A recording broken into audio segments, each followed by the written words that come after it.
रही है ਤਾਂ ਹੀ ਲੇਟ ਹੋ ਰਿਹਾ ਮੈਂ। ਵਾਹਿਗੁਰੂ। ਅੱਜ ਆਪਾਂ 318 ਅੰਗ ਤੋਂ ਗਿਆਨ ਸ਼ੁਰੂ ਕਰਨ ਲੱਗੇ ਹਾਂ ਜੀ। ਇਹ ਪੰਜਵੀਂ ਪਾਤਸ਼ਾਹੀ ਦੀ ਵਾਰ ਜਿਹੜੀ ਹੈਗੀ ਆ ਗੌੜੀ ਰਾਗ ਦੇ ਵਿੱਚ ਉਹਦੀ ਦੂਸਰੀ ਪੌੜੀ ਲੈਣ ਲੱਗੇ ਹਾਂ।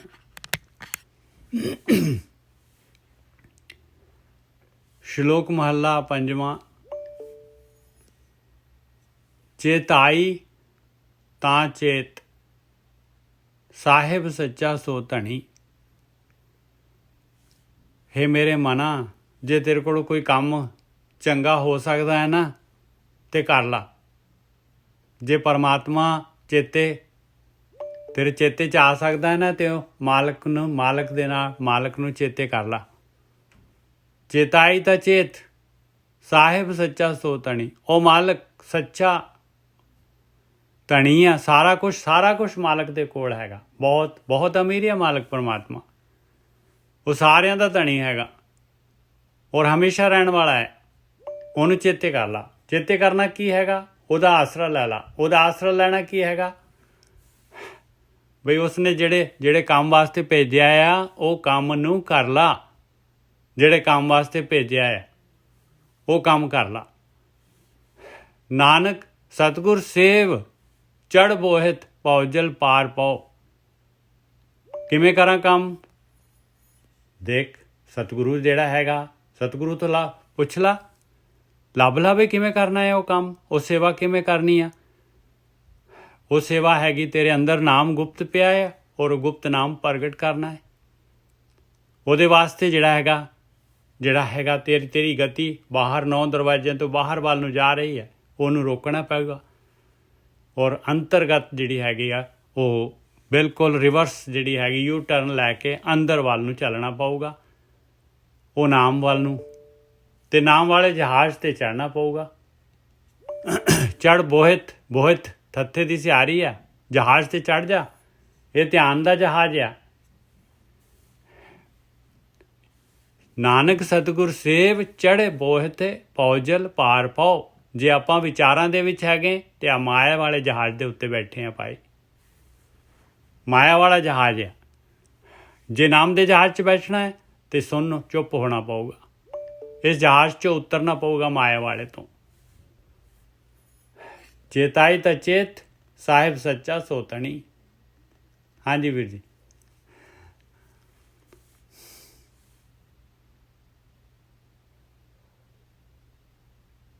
ਹਾਂਜੀ ਨਜੀ ਸਾਹਿਬ ਤੋਂ ਫਿਰ ਦੁਬਾਰਾ ਬੋਲ ਦਿਓ।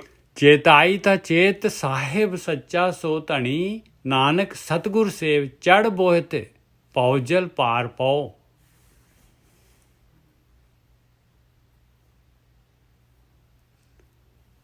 ਠੀਕ।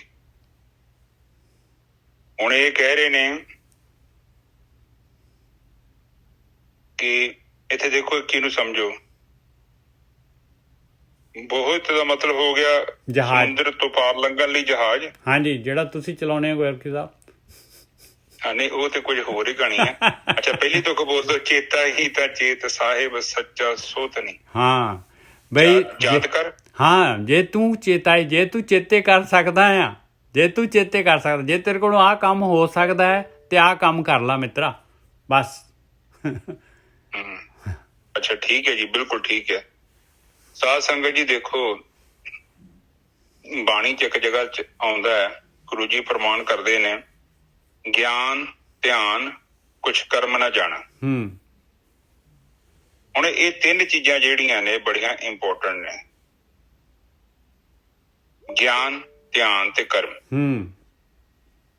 ਇੱਕ ਇਹ ਚੀਜ਼ ਨੂੰ ਆਪ ਅੰਡਰਸਟੈਂਡ ਕਰੋ। ਜਿਹੜਾ ਧਿਆਨ ਆ ਉਹਦੇ ਲਈ ਗਿਆਨ ਵੀ ਜ਼ਰੂਰੀ ਹੈ ਤੇ ਆਖਰ ਦੇ ਵਿੱਚ ਜਦ ਤੱਕ ਤੁਹਾਡਾ ਧਿਆਨ, ਤੁਹਾਡਾ ਗਿਆਨ ਤੁਹਾਡੇ ਕਰਮ ਦੇ ਨਾਲ ਨਹੀਂ ਜੁੜਦਾ ਤੇ ਤੁਹਾਡਾ ਜੀਵਨ ਜਿਹੜਾ ਹੈ ਉਹ ਅਸਫਲ ਆ, ਵੇਸਟ ਆ। ਕਿਉਂਕਿ ਕਰਮ ਕਰਨਾ ਉਹ ਜਿੰਨਾ ਤੁਹਾਡੇ ਅੰਦਰ ਗਿਆਨ ਪ੍ਰਗਟ ਆ, ਜਿੰਨੀ ਤੁਹਾਡੇ ਅੰਦਰ ਚੇਤਨਾ ਪ੍ਰਗਟ ਹੈ, ਜਿੰਨਾ ਤੁਹਾਡਾ ਮਨ ਸਥਿਰ ਹੈ ਨਾ, ਓਨਾ ਹੀ ਗਿਆਨ ਹੈ। ਇੱਕ ਚੀਜ਼ ਨੂੰ ਆਪ ਅੰਡਰਸਟੈਂਡ ਕਰੋ। ਕਰਮ ਜਿਹੜਾ ਹੈਗਾ ਉਹ ਆਪਣਾ ਟੈਸਟ ਹੈਗਾ, ਗਿਆਨ ਔਰ ਧਿਆਨ ਦਾ ਟੈਸਟ ਹੈਗਾ। ਹਾਂ, ਜਿੰਨਾ ਜ਼ਿਆਦਾ ਤੁਹਾਡਾ ਮਨ ਇਕਾਗਰ ਆ, ਓਨਾ ਤੁਹਾਡੇ ਅੰਦਰ ਗਿਆਨ ਪ੍ਰਗਟ ਆ, ਓਨਾ ਕਾਮ, ਕ੍ਰੋਧ, ਲੋਭ, ਮੋਹ, ਹੰਕਾਰ ਦਾ ਪ੍ਰਭਾਵ ਘਟ ਜਾਏਗਾ। ਆਪ ਜੀ ਅੰਡਰਸਟੈਂਡ ਕਰੋ ਪਲੀਜ਼ ਸਾਧ ਸੰਗਤ ਜੀ, ਇਹ ਪੁਆਇੰਟ ਦੀ ਗੱਲ ਹੈ। ਤੇ ਗਿਆਨ, ਧਿਆਨ ਤੇ ਕਰਮ ਇਸੇ ਹੀ ਤਰ੍ਹਾਂ ਇਹ ਤਿੰਨ ਨੇ, ਉਸੇ ਹੀ ਤਰ੍ਹਾਂ ਇਹ ਤਿੰਨ ਹੋਰ ਨੇ, ਮਨ, ਸਰੀਰ ਤੇ ਆਤਮਾ। ਠੀਕ ਹੈ, ਉਹ ਵੀ ਤਿੰਨ। ਇਹ ਤਿੰਨਾਂ ਦੇ ਵਿੱਚ ਹੀ ਸਾਰੀ ਗੇਮ ਹੈ। ਸਰੀਰ ਦਾ ਮਤਲਬ ਪੰਜ ਤੱਤ, ਪੰਜਾਂ ਤੱਤਾਂ 'ਚ ਹੀ ਸਾਰੀ ਕਹਾਣੀ ਹੈ। ਉਹਦੇ 'ਚ ਕਮਾਣੇ ਆ, ਅੱਗੇ ਇੱਕ ਆਤਮਾ ਹੈ। ਠੀਕ ਹੈ, ਔਰ ਆਤਮਾ ਨੂੰ ਜਿਹੜਾ ਇਹ ਸਾਰਾ ਮਿਲਾ ਦੋ ਤੇ ਉਹਨੂੰ ਜੀਓ ਕਹਿ ਦਿੰਦੀ ਹੈ ਬਾਣੀ। ਹਾਂ, ਜਿਹੜਾ ਜੀਵ ਤੋਂ ਭਾਵ ਹੈ ਕਿ ਤੁਹਾਡੀ ਚੇਤਨਾ। ਤੁਸੀਂ ਜਦੋਂ ਮਨ ਤੋਂ ਅੱਗੇ ਲੰਘ ਜਾਂਦੇ ਜੋ, ਮਨ ਤੋਂ ਭਾਵ ਇਹ ਵਿਚਾਰ, ਬਿਲਕੁਲ ਇਹ ਸੰਸਾਰ, ਜਦ ਤੱਕ ਤੁਹਾਡੇ ਅੰਦਰ ਚਿੱਤ 'ਚ ਕੋਈ ਚੀਜ਼ ਪ੍ਰਗਟ ਹੋ ਰਹੀ ਹੈ, ਮਨ ਪ੍ਰਗਟ ਹੈ। ਜਦੋਂ ਤੁਸੀਂ ਨਿਰਵਿਚਾਰ ਹੋ ਜਾਂਦੇ ਜੋ, ਤੇ ਤੁਸੀਂ ਤੁਹਾਡੀ ਸੁਰਤੀ ਸਵੈ ਵਿੱਚ ਅਸਤ ਹੋ ਜਾਂਦੀ ਆ। ਤੁਹਾਡੀ ਚੇਤਨਾ ਆਪਣੇ ਰੂਪ ਦੇ ਵਿੱਚ ਆਪਣੇ ਉਸ ਖੇੜੇ 'ਚ ਆ ਜਾਂਦੀ ਆ, ਪ੍ਰਗਟ ਹੋ ਜਾਂਦੀ ਹੈ। ਨਿਰਵਿਚਾਰ ਅਵਸਥਾ ਜਿਹਨੂੰ ਕਿਹਾ ਜਾਂਦਾ ਹੈ। ਠੀਕ ਹੈ ਜੀ, ਅਨਮਨੀ ਅਵਸਥਾ ਗ੍ਰੰਥਾਂ 'ਚ ਕਿਹਾ ਗਿਆ, ਉਹਨੂੰ ਨਿਰਵਿਚਾਰ ਕਹਿ ਲਓ, ਅਨਮਨੀ ਕਹਿ ਲਓ, ਇਹ ਸਭ ਉਹ ਚੀਜ਼ ਹੈ। ਮਨ, ਜਦ ਤੱਕ ਮਨ ਤੁਹਾਡਾ ਪ੍ਰਗਟ ਆ, ਉਹਨਾਂ ਚਿਰ ਤੱਕ ਤੁਸੀਂ ਰੱਬ ਨੂੰ ਨਹੀਂ ਮਿਲ ਸਕਦੇ। ਬਿਲਕੁਲ ਸਹੀ ਗੱਲ ਹੈ। ਇੱਕ ਸਿੰਪਲ ਜੀ ਗੱਲ। ਔਰ ਮਨ ਪ੍ਰਗਟ ਮਤਲਬ ਜਦ ਤੱਕ ਤੁਹਾਡੇ ਵਿਚਾਰ। ਕਬੀਰ ਸਾਹਿਬ ਜੀ ਨੇ ਆਪਣੀ ਇੱਕ ਤੁਕ 'ਚ ਲਿਖਿਆ ਹੈ, ਇੱਕ ਦਮ ਕਰਾਰੀ ਜੇ ਕਰੇ, ਟੁਕਦਮ ਕਰਾਰੀ ਜੇ ਕਰੇ, ਹਾਜ਼ਰ ਹਜੂਰ ਖੁਦਾ ਹੈ। ਆ ਗਈ ਗੱਲ, ਉਹੀ ਗੱਲ ਕਲੀਅਰ।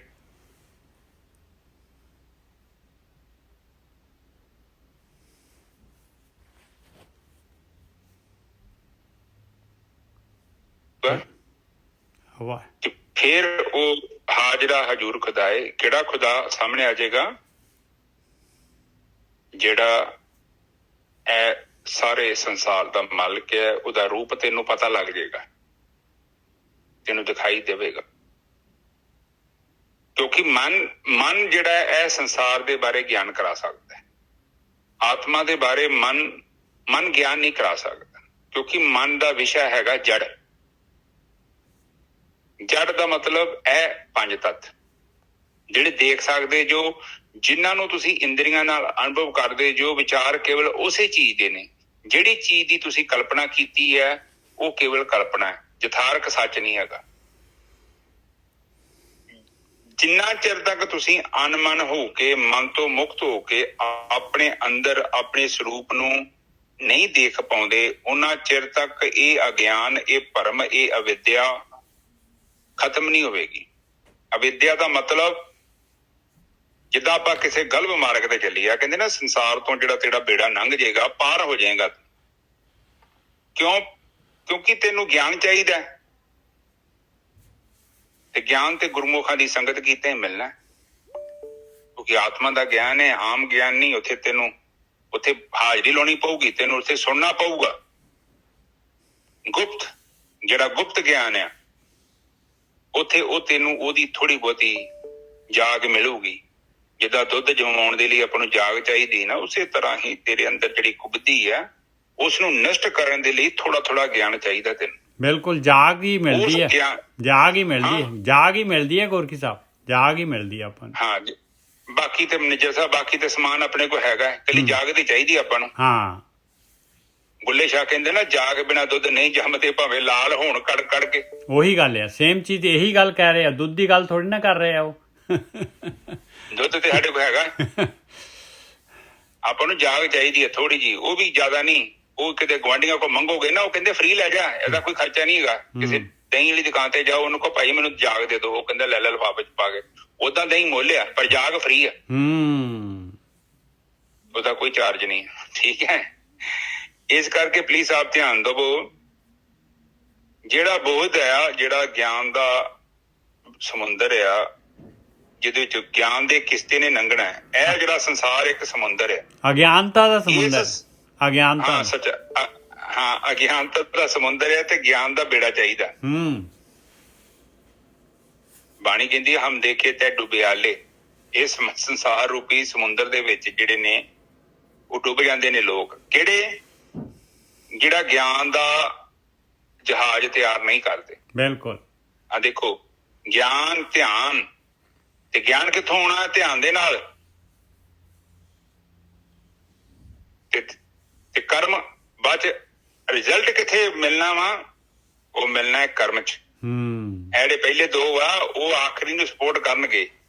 ਬਾਣੀ ਕਹਿੰਦੀ ਆ, ਨਿਜਾ ਸਾਹਿਬ, ਸੱਚ ਸੱਚੇ ਉਰੇ ਸਭ ਕੁਝ, ਉਹ ਤੁਕ ਬੋਲੋ। ਸੱਚੋ ਉਰੇ ਸਭ ਕੋ ਉੱਪਰ ਸੱਚ ਆਚਾਰ, ਔਰ ਨਾਮ ਬਿਨਾ ਕੈਸੇ ਆਚਾਰ। ਹਾਂਜੀ, ਹਾਂ, ਆਚਾਰ ਦੱਸ ਦੋ ਮਤਲਬ।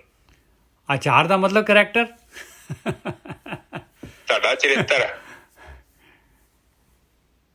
ਸਭ ਤੋਂ ਅੱਗੇ ਆਓ।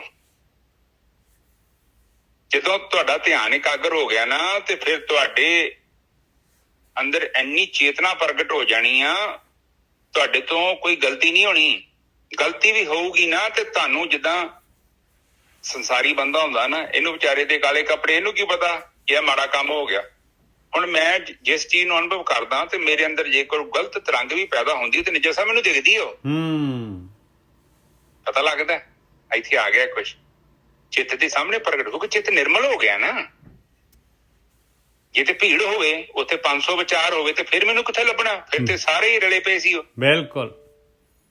ਹੁਣ ਜਦੋਂ ਚਿੱਤ ਦੇ ਵਿੱਚ ਕੋਈ ਗਲਤ ਚੀਜ਼ ਆਉਂਦੀ ਆ, ਇਹ ਕਿਸੇ ਰੂਪ ਦੇ ਵਿੱਚ ਮੈਨੂੰ ਪ੍ਰਗਟ ਹੁੰਦੀ ਹੈ ਤੇ ਮੈਨੂੰ ਦਿਖਾਈ ਦਿੰਦੀ ਹੋ। ਜਿੱਦਾਂ ਸਕਰੀਨ ਖਾਲੀ, ਹੁਣ ਸਕਰੀਨ ਤੇ ਸਾਹਮਣੇ ਕੋਈ ਚੀਜ਼, ਤਸਵੀਰ ਬਣੂਗੀ ਤੇ ਤੁਹਾਨੂੰ ਪਤਾ ਲੱਗ ਜਾਣਾ ਕਿ ਇਹ ਤਸਵੀਰ ਬਣ ਗਈ। ਮੱਖਣ ਦੇ ਵਿੱਚ ਵਾਲ ਪਤਾ ਲੱਗ ਜਾਂਦਾ, ਕਾਲਾ ਵਾਲ।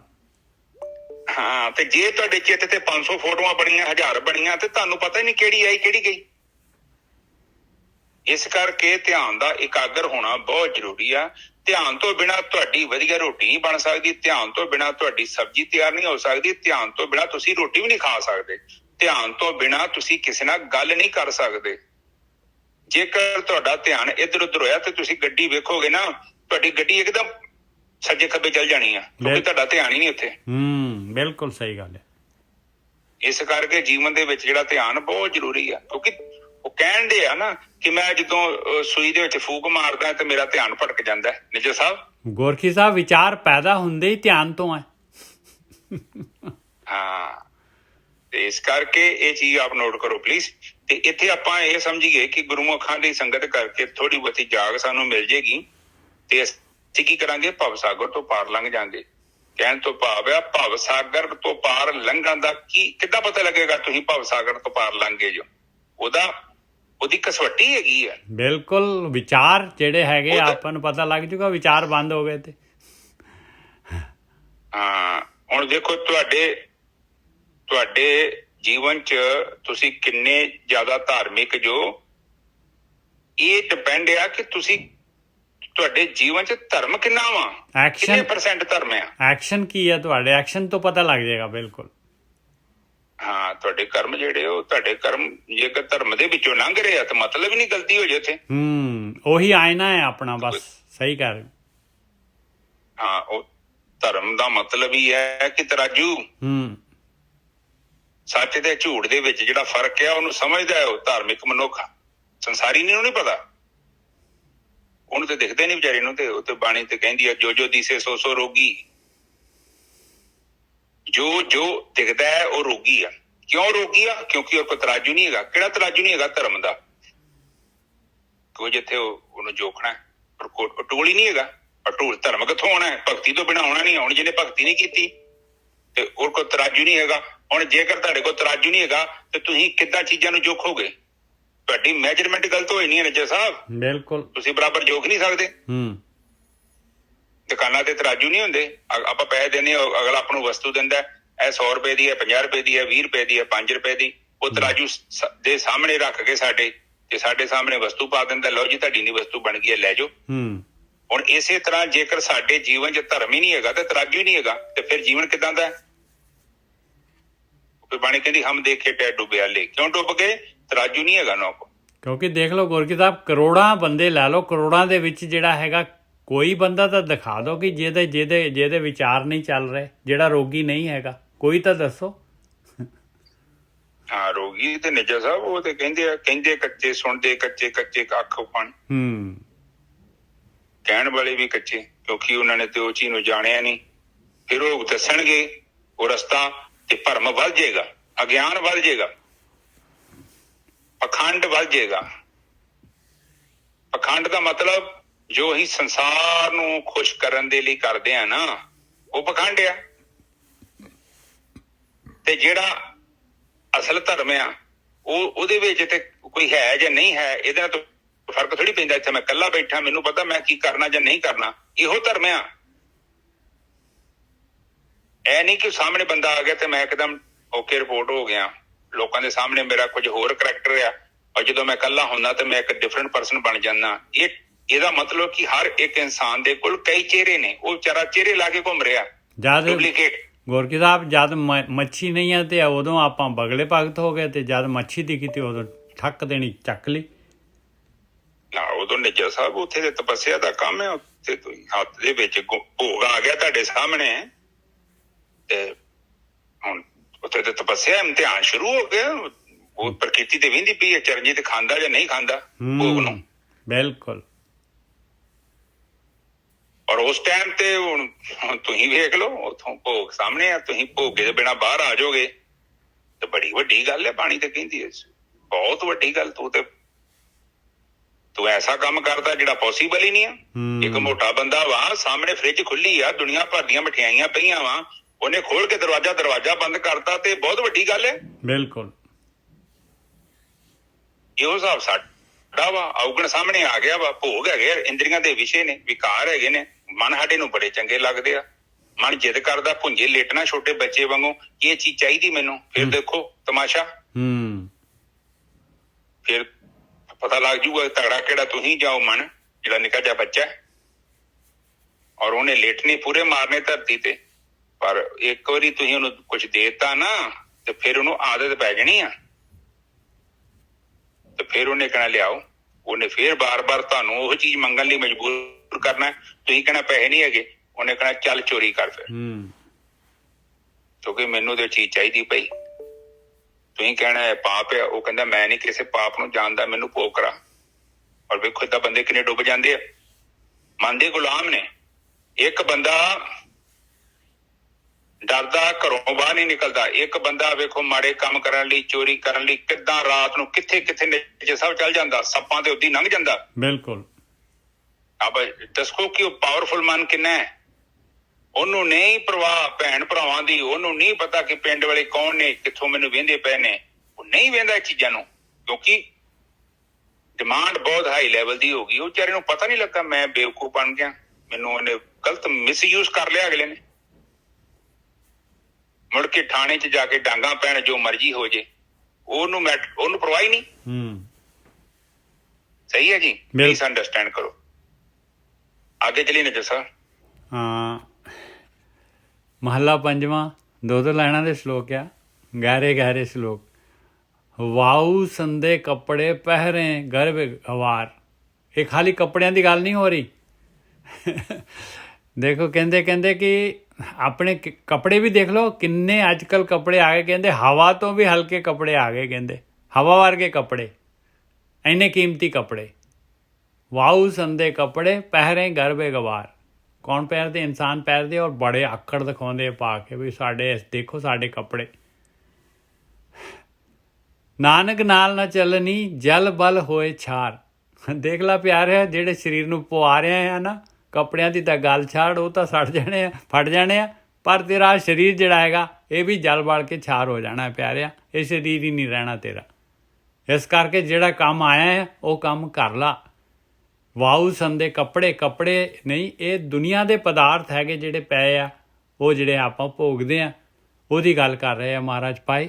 ਜਿਸ ਸਰੀਰ ਨੂੰ ਭੋਗ ਦੇ ਰਹੇ ਆ, ਜਿਸ ਸਰੀਰ ਨੂੰ ਭੁਗਾ ਰਹੇ ਆ, ਉਸ ਸਰੀਰ ਨੇ ਹੀ ਨਹੀਂ ਰਹਿਣਾ ਪਿਆਰਿਓ। ਆਪਣੇ ਕੋਲ ਕੀ ਰਹਿ ਜਾਣਾ ਹੈ? ਆਪਣੇ ਕੋਲ ਭੋਗ ਦਾ ਸਵਾਦ ਜਿਹੜਾ ਲਿਆ ਸੀਗਾ, ਬਸ ਉਹ ਸਵਾਦ ਲੈ ਲਿਆ ਉਸ ਟਾਈਮ, ਬਾਅਦ ਵਿੱਚ ਕੀ ਰਹਿ ਜਾਣਾ? ਕੁਛ ਵੀ ਨਹੀਂ। ਬਾਅਦ ਵਿੱਚ ਤਾਂ ਆ ਜਿਹੜਾ ਹੈਗਾ ਉਹਦਾ ਰਿਜ਼ਲਟ ਰਹਿ ਜਾਣਾ, ਉਹਦਾ ਲੇਖਾ ਰਹਿ ਜਾਣਾ। ਹਾਂਜੀ ਵੀਰ ਜੀ।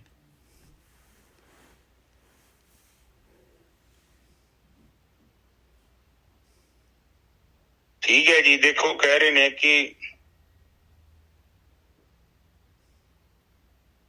ਮਨੁੱਖ ਜਿਹੜਾ ਹੈ ਉਹ ਕਈ ਤਰੀਕਿਆਂ ਦੇ ਨਾਲ ਦੇਖੋ ਚੀਜ਼ ਨੂੰ ਪ੍ਰਗਟ ਕਰਦਾ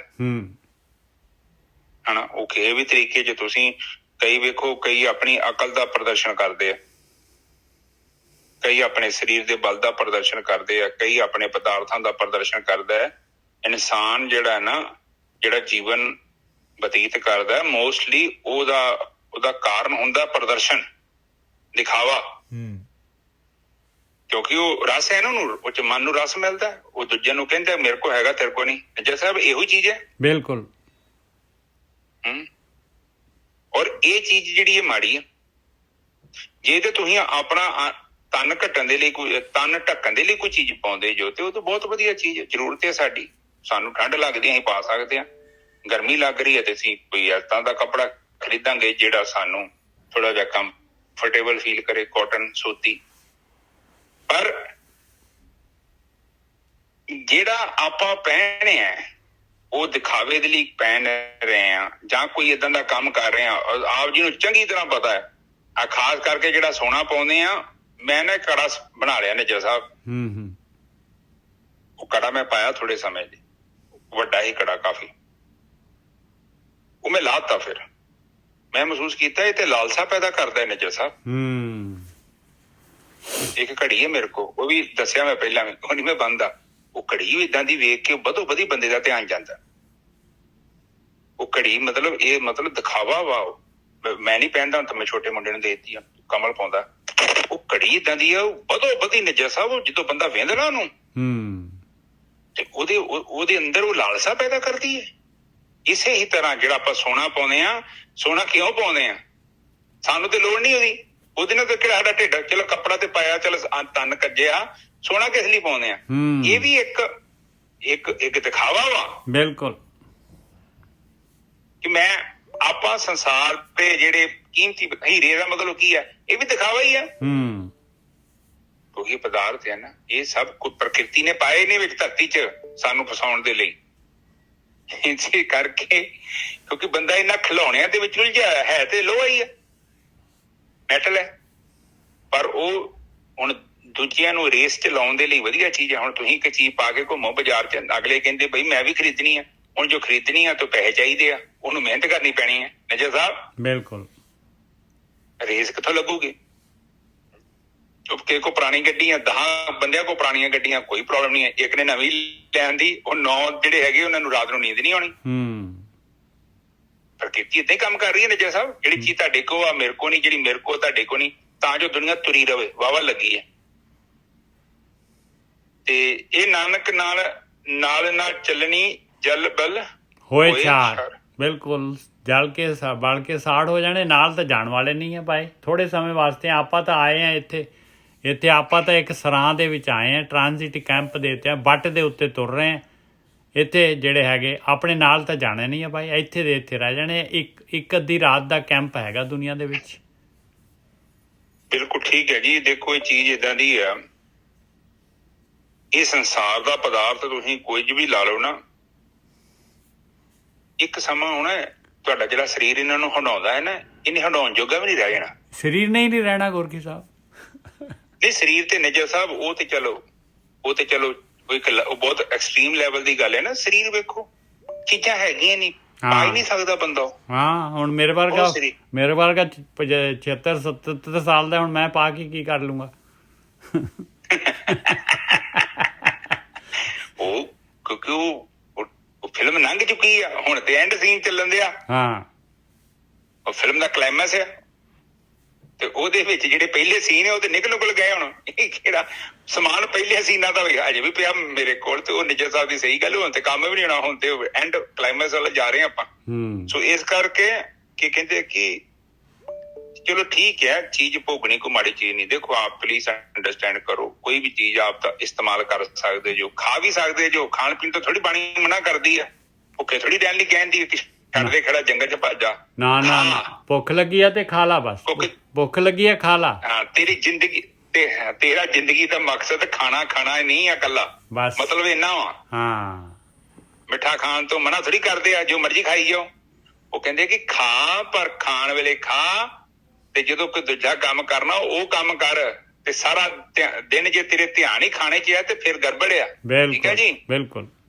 ਜੇ ਸਾਰਾ ਦਿਨ ਤੇਰੇ ਦਿਮਾਗ ਦੇ ਵਿੱਚ ਸਮੋਸੇ, ਕਚੌਰੀਆਂ, ਕਚਾਲੂ, ਕੁਲਚੇ, ਜਲੇਬੀਆਂ, ਬਰਫੀਆਂ, ਚਾਕਲੇਟਾਂ ਇਹੋ ਚੱਲ ਰਹੀਆਂ ਨਾ, ਇਹਦਾ ਮਤਲਬ ਕਿ ਤੇਰਾ ਮਨ ਜਿਹੜਾ ਵਾ ਉਹ ਕਿਸੇ ਤਰੀਕੇ ਨਾਲ ਤੈਨੂੰ ਗਲਤ ਦਿਸ਼ਾ ਦੇ ਵੱਲ ਲੈ ਕੇ ਜਾ ਰਿਹਾ। ਕਿਉਂਕਿ ਠੀਕ ਹੈ, ਜਦੋਂ ਭੁੱਖ ਲੱਗੀ ਖਾਧੀ ਇਹ ਚੀਜ਼, ਹੁਣ ਬੰਦ ਹੋਣੀ ਚਾਹੀਦੀ ਨਾ ਚੀਜ਼ ਅੰਦਰੋਂ। ਤੇ ਜੇ ਤੇਰਾ ਧਿਆਨ ਹਜੇ ਵੀ ਰਾਸ਼ਨ 'ਚ ਆ, ਹਜੇ ਵੀ ਤੇਰਾ ਧਿਆਨ ਰਸੋਈ 'ਚ ਆ, ਤੇ ਫਿਰ ਕਹਿੰਦੇ ਗੜਬੜ ਹੈ। ਠੀਕ ਹੈ ਜੀ, ਅੱਗੇ ਚਲੇ ਨਜ਼ਰ ਸਾਹਿਬ। ਅੱਗੇ ਪੌੜੀ ਆ ਗਈ ਜੀ। ਪੌੜੀ ਸਹੀ ਉਭਰੇ ਜਗ੍ਹਾ ਵਿੱਚ ਜੋ ਸੱਚਾ ਰੱਖੇ। ਦੇਖ ਲਓ ਭਾਈ, ਮਾਲਕ ਨੇ ਆਪਾਂ ਨੂੰ ਇਹ ਗੇਮ ਦੇ ਵਿੱਚ ਪਾਇਆ ਹੈ। ਇਹ ਮਾਇਆ ਦੇ ਨਾਲ ਜਿਹੜੀ ਹੈਗੀ ਆ, ਕਾਮ ਕ੍ਰੋਧ ਲੋਭ ਹੰਕਾਰ ਦੇ ਨਾਲ ਜਿਹੜੀ ਹੈਗੀ ਆ, ਦੂਜੀ ਪਾਰਟੀ ਦੇ ਨਾਲ ਆਪਣਾ ਜਿਹੜਾ ਮੈਚ ਰੱਖਿਆ ਹੋਇਆ, ਜਿੰਨੀ ਉਮਰ ਆ ਉਹ ਮੈਚ ਦੀ ਉਮਰ ਹੈ ਭਾਈ। ਮਾਲਕ ਦੇਖ ਰਿਹਾ ਹੈ, ਔਰ ਉਸੇ ਨੇ ਮਾਲਕ ਪਰਮਾਤਮਾ ਨੇ ਜਿਹੜਾ ਹੈਗਾ ਉਹਦਾ ਜੱਜਮੈਂਟ ਕਰਨਾ ਹੈ ਮੈਚ ਦਾ, ਆਪਾਂ ਹਾਰੇ ਜਾਂ ਜਿੱਤੇ ਜਾਂ ਜੋ ਵੀ ਕੁਛ ਕੀਤਾ।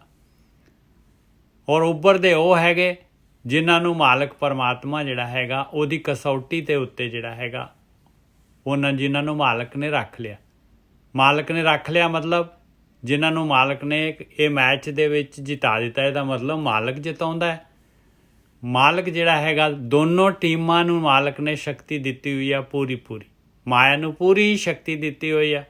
ਆਪਾਂ ਨੂੰ ਜਿਹੜਾ ਹੈਗਾ, ਆਪਾਂ ਨੂੰ ਵੀ ਕਹਿੰਦੇ ਤੁਸੀਂ ਵੀ ਪੂਰੀ ਸ਼ਕਤੀ ਲਓ ਔਰ ਉਹਨੂੰ ਹਰਾ ਦਿਓ। ਗਰੰਟੀ ਲੈ ਰਿਹਾ ਹੈ ਪਰਮਾਤਮਾ, ਕਹਿੰਦੇ ਮੈਂ ਤੈਨੂੰ ਪੂਰੀ ਸ਼ਕਤੀ ਦੇ ਦਿੰਦਾ।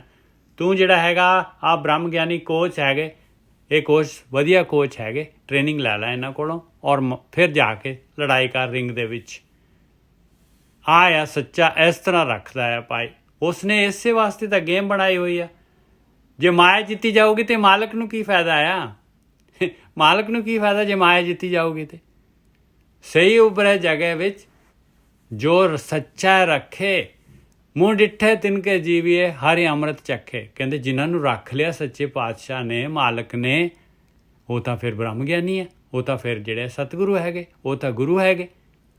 ਕਹਿੰਦੇ ਉਹਨਾਂ ਦੇ ਮੂੰਹ ਡਿੱਠੇ ਤਿਨਕੇ ਜੀਵੀਏ। ਕਹਿੰਦੇ ਤੂੰ ਆਤਮਿਕ ਜੀਵਨ ਤੈਨੂੰ ਮਿਲੇਗਾ, ਤੂੰ ਮੁਰਦਾ ਹੈ, ਹਾਲੇ ਤੇਰੇ ਕੋਲ ਹੈ ਹੀ ਨਹੀਂ, ਤੇਰੀ ਯਾਤਰਾ ਹੀ ਨਹੀਂ ਉਸ ਪਾਸੇ ਨੂੰ, ਤੂੰ ਤਾਂ ਤੁਰ ਹੀ ਨਹੀਂ ਰਿਹਾ, ਤੇਰੇ ਤਾਂ ਪੈਰ ਹੀ ਨਹੀਂ, ਹੱਥ ਪੈਰ।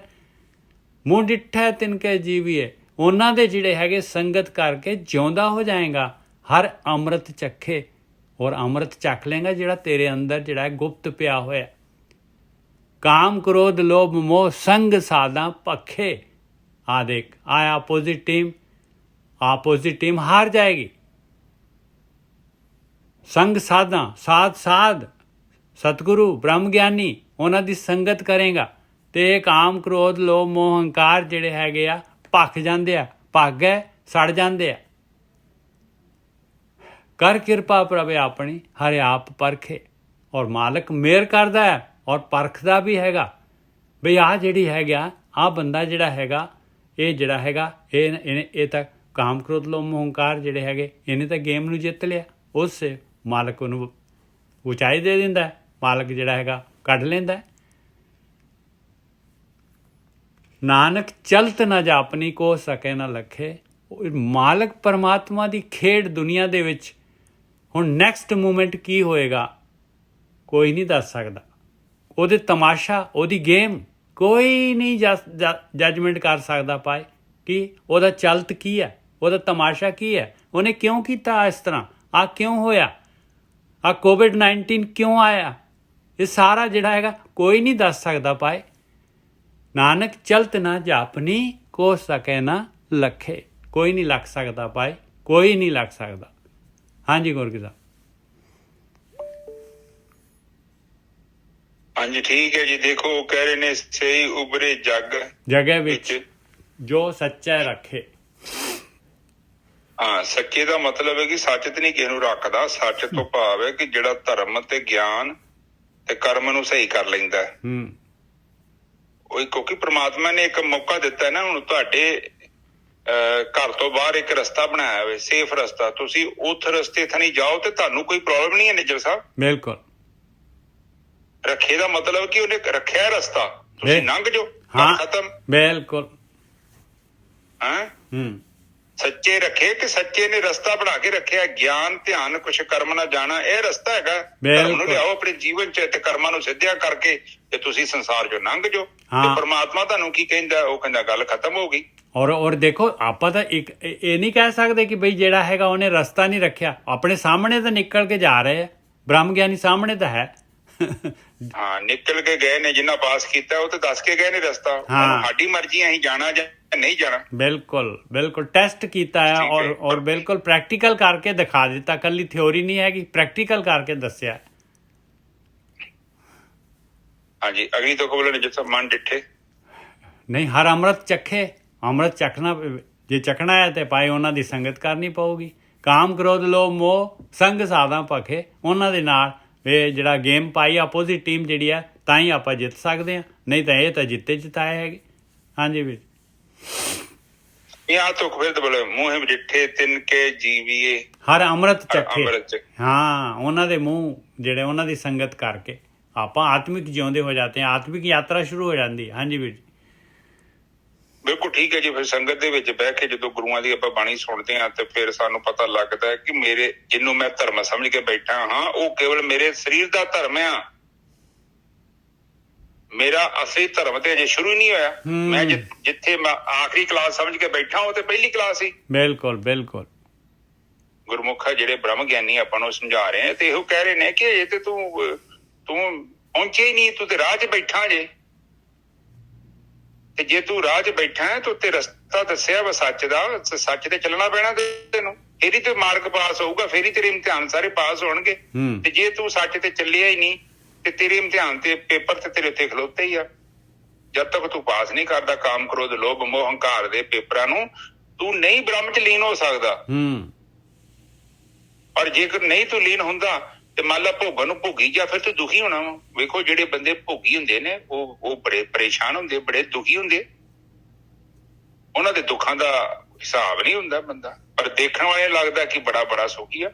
ਉਹ ਬਸ ਉਹ ਆਪਣੇ ਅੰਦਰ ਦੇ ਜਿਹੜੇ ਚਿੰਤਨ ਨੂੰ ਰੋਕਣ ਦੇ ਲਈ ਉਲਟੇ ਪੁਲਟੇ ਕੰਮ ਕਰਦੇ ਆ ਵਿਚਾਰਾ। ਅੰਦਰੋਂ ਇੰਨੀ ਜ਼ਿਆਦਾ ਗਤੀ ਕਰ ਲਈ, ਇੰਨੀ ਜ਼ਿਆਦਾ ਮਨ ਦੀ ਗੱਡੀ ਭਜਾਲੀ ਉਹਨੂੰ ਟਿਕਣੀ ਨਹੀਂ ਦਿੰਦੀ। ਕਿਉਂਕਿ ਉਹਨੇ ਜਿੱਦਾਂ ਇੱਕ ਚੱਕੀ ਹੁੰਦੀ ਆ, ਉਹ ਚੱਕੀ ਨੂੰ ਘੁਮਾ ਲਓ ਜਿੰਨੀ ਸਪੀਡ ਨਾਲ ਓਨੀ ਤੇਜ਼ ਘੁੰਮਦੀ ਉਹ।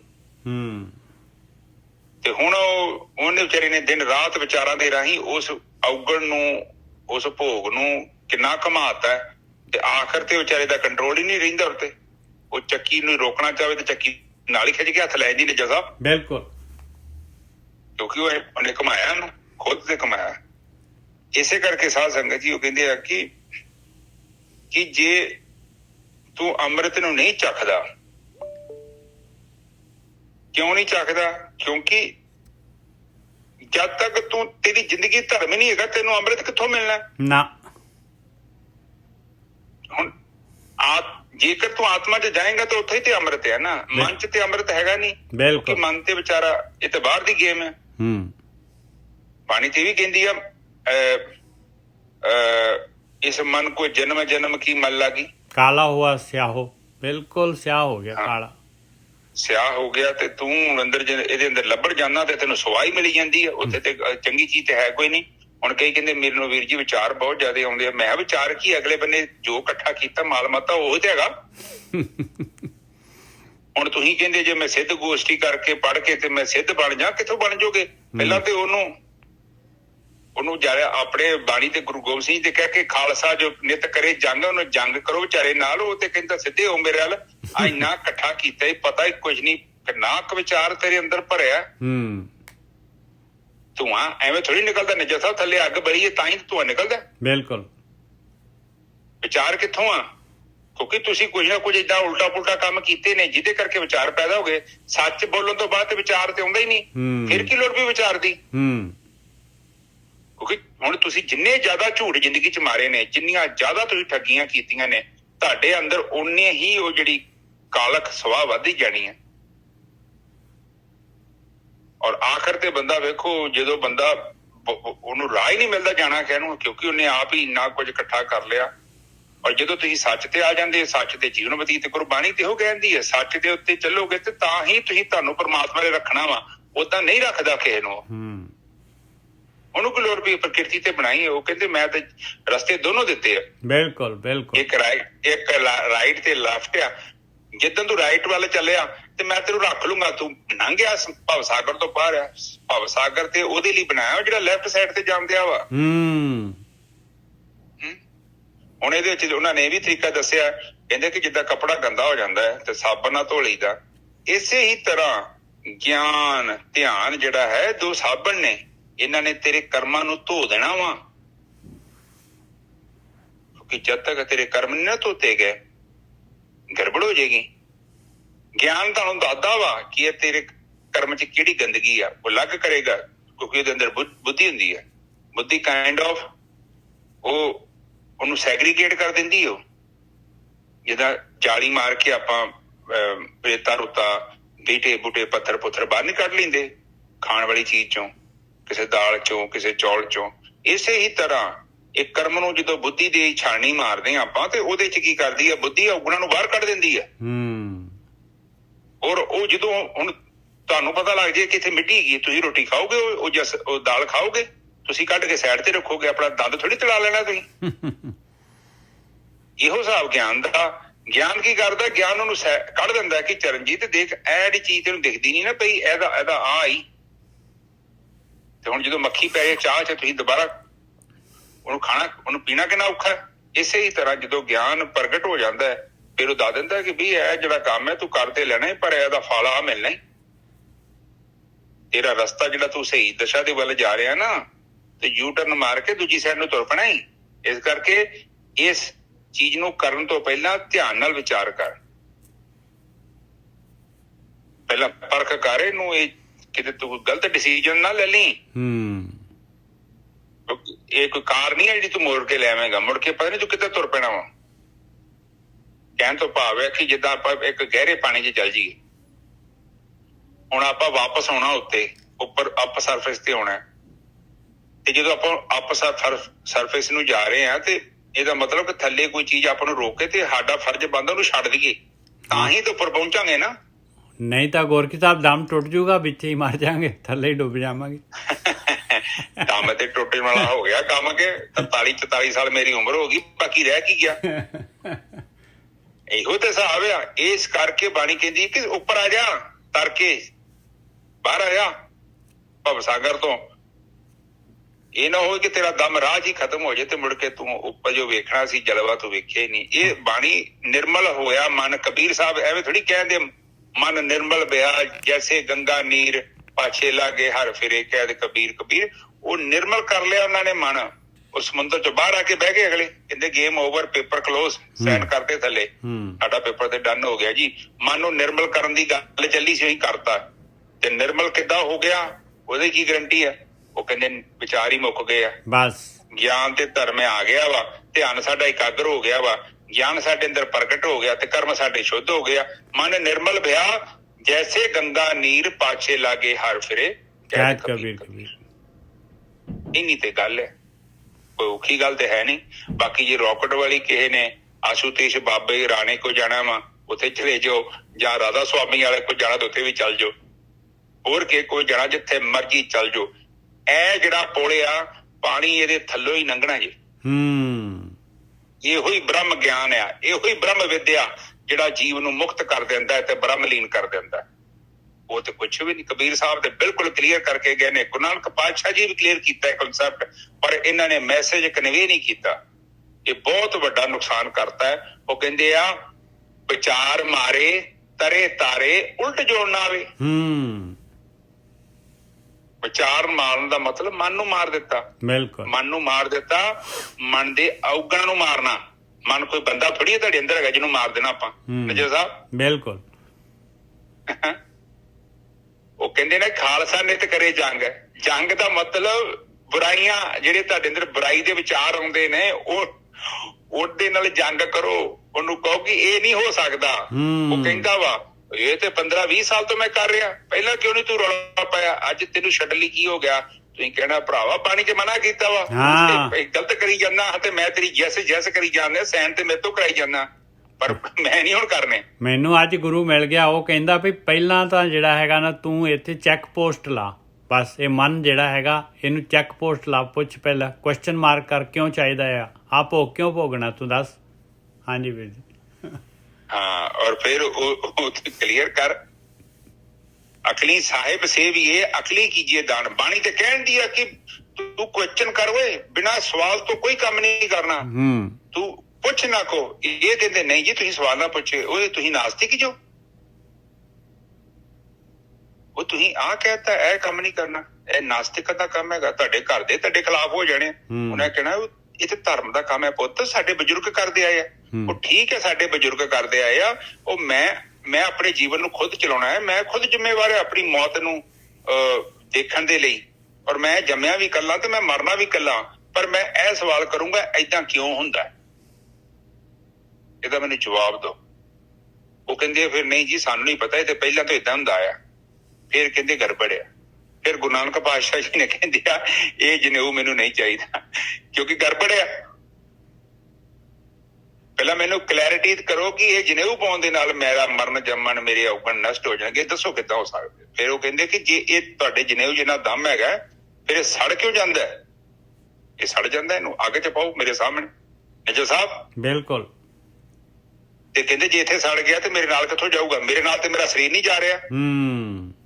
ਉਹਨਾਂ ਦੇ ਸਵਾਲ ਬੜੇ ਤਗੜੇ ਨੇ। ਨਿੱਜਰ ਸਾਹਿਬ ਉਹਦੇ ਵੇਟ ਕਰ ਰਹੇ ਨੇ ਕਿ ਇਹ ਮੌਕਾ ਆਵੇ, ਪਾਂਡੇ ਮੇਰੇ ਘਰ ਆਉਣ ਤੇ ਮੈਨੂੰ ਇਹ ਜਨੇਊ ਦੇਣ, ਤੇ ਫਿਰ ਉਸ ਟਾਈਮ ਤੇ ਸਾਰੀ ਦੁਨੀਆ ਇਕੱਠੀ ਹੋਈ ਹੋਵੇ, ਲੋਕੀ ਖੁਸ਼ੀਆਂ ਮਨਾਉਣ। ਫਿਰ ਉਹਨਾਂ ਨੇ ਵੇਖਿਆ ਕਿ ਚੰਗੀ ਤਰ੍ਹਾਂ ਉਹਨਾਂ ਨੇ ਉੱਤੇ ਰਿਸਰਚ ਕੀਤੀ ਹੈ ਕਿ ਉਦੋਂ ਕੀ ਹੁੰਦਾ, ਕੀ ਕਾਰ ਵਿਹਾਰ ਹੁੰਦੇ ਆ, ਤੇ ਉਸ ਟਾਈਮ ਤੇ ਕੀ ਸਵਾਲ ਜਵਾਬ ਹੋਣਗੇ। ਤੇ ਇਹ ਵੀ ਆ, ਉਹਨਾਂ ਨੇ ਜਨੇਊ ਦੇ ਬਾਰੇ ਵੀ ਪੜ੍ਹਿਆ ਹੋਣਾ ਕਿ ਜਨੇਊ ਚ ਆਹ ਖੂਬੀ ਆ। ਨਮਾਜ਼ ਦਾ ਖੰਡਨ ਕਰਨ ਦਾ ਮਤਲਬ ਇਹ ਹੈ ਕਿ ਸਾਡਾ ਵੀ ਜਿਹੜਾ ਗੁਰਦੁਆਰੇ ਆਉਣਾ ਜਾਣਾ ਹੈ ਨਾ, ਉਹ ਸਭ ਇੱਕੋ ਚੀਜ਼ ਆ। ਉਹ ਨਮਾਜ਼ ਕਰ ਆਉਂਦੇ ਆ, ਆਪਾਂ ਮੱਥਾ ਟੇਕ ਆਉਂਦੇ ਆ। ਤੇ ਉਹ ਕੱਲੀ ਨਮਾਜ਼ ਦੀ ਗੱਲ ਨਹੀਂ ਆਈ। ਉਹ ਕਹਿੰਦੇ ਕਿ ਜੋ ਵੀ ਤੂੰ ਜਿਹੜਾ ਅਡੰਬਰ ਕਰਦਾ ਹੈ, ਜੋ ਬਾਹਰਲੀ ਕਰ ਰਿਹਾ ਹੈ, ਮਾੜਾ ਨਹੀਂ ਆ, ਕਰੋ ਜ਼ਰੂਰ, ਪਰ ਇਹ ਨਾ ਹੋਵੇ ਕਿ ਤੇਰੀ ਜ਼ਿੰਦਗੀ ਦਾ ਮਕਸਦ ਹੀ ਇਹ ਹੋ ਜੇ। ਹੁਣ ਤੁਸੀਂ ਵੇਖੋ ਗੁਰਦੁਆਰੇ ਜਾ ਕੇ ਕਿਸੇ ਨੂੰ ਵੀ ਪੁੱਛ ਕੇ ਦੇਖ ਲਓ ਕਿ ਬਈ ਤੂੰ ਕਿਉਂ ਆਇਆ, ਕਿਉਂ ਆਇਆ। ਪਰਮਜੀਤ ਜੀ ਤੁਹਾਡਾ ਮਾਈਕ ਔਨ ਹੋ ਗਿਆ ਜੇ। ਹਾਂਜੀ, ਥੈਂਕ ਯੂ।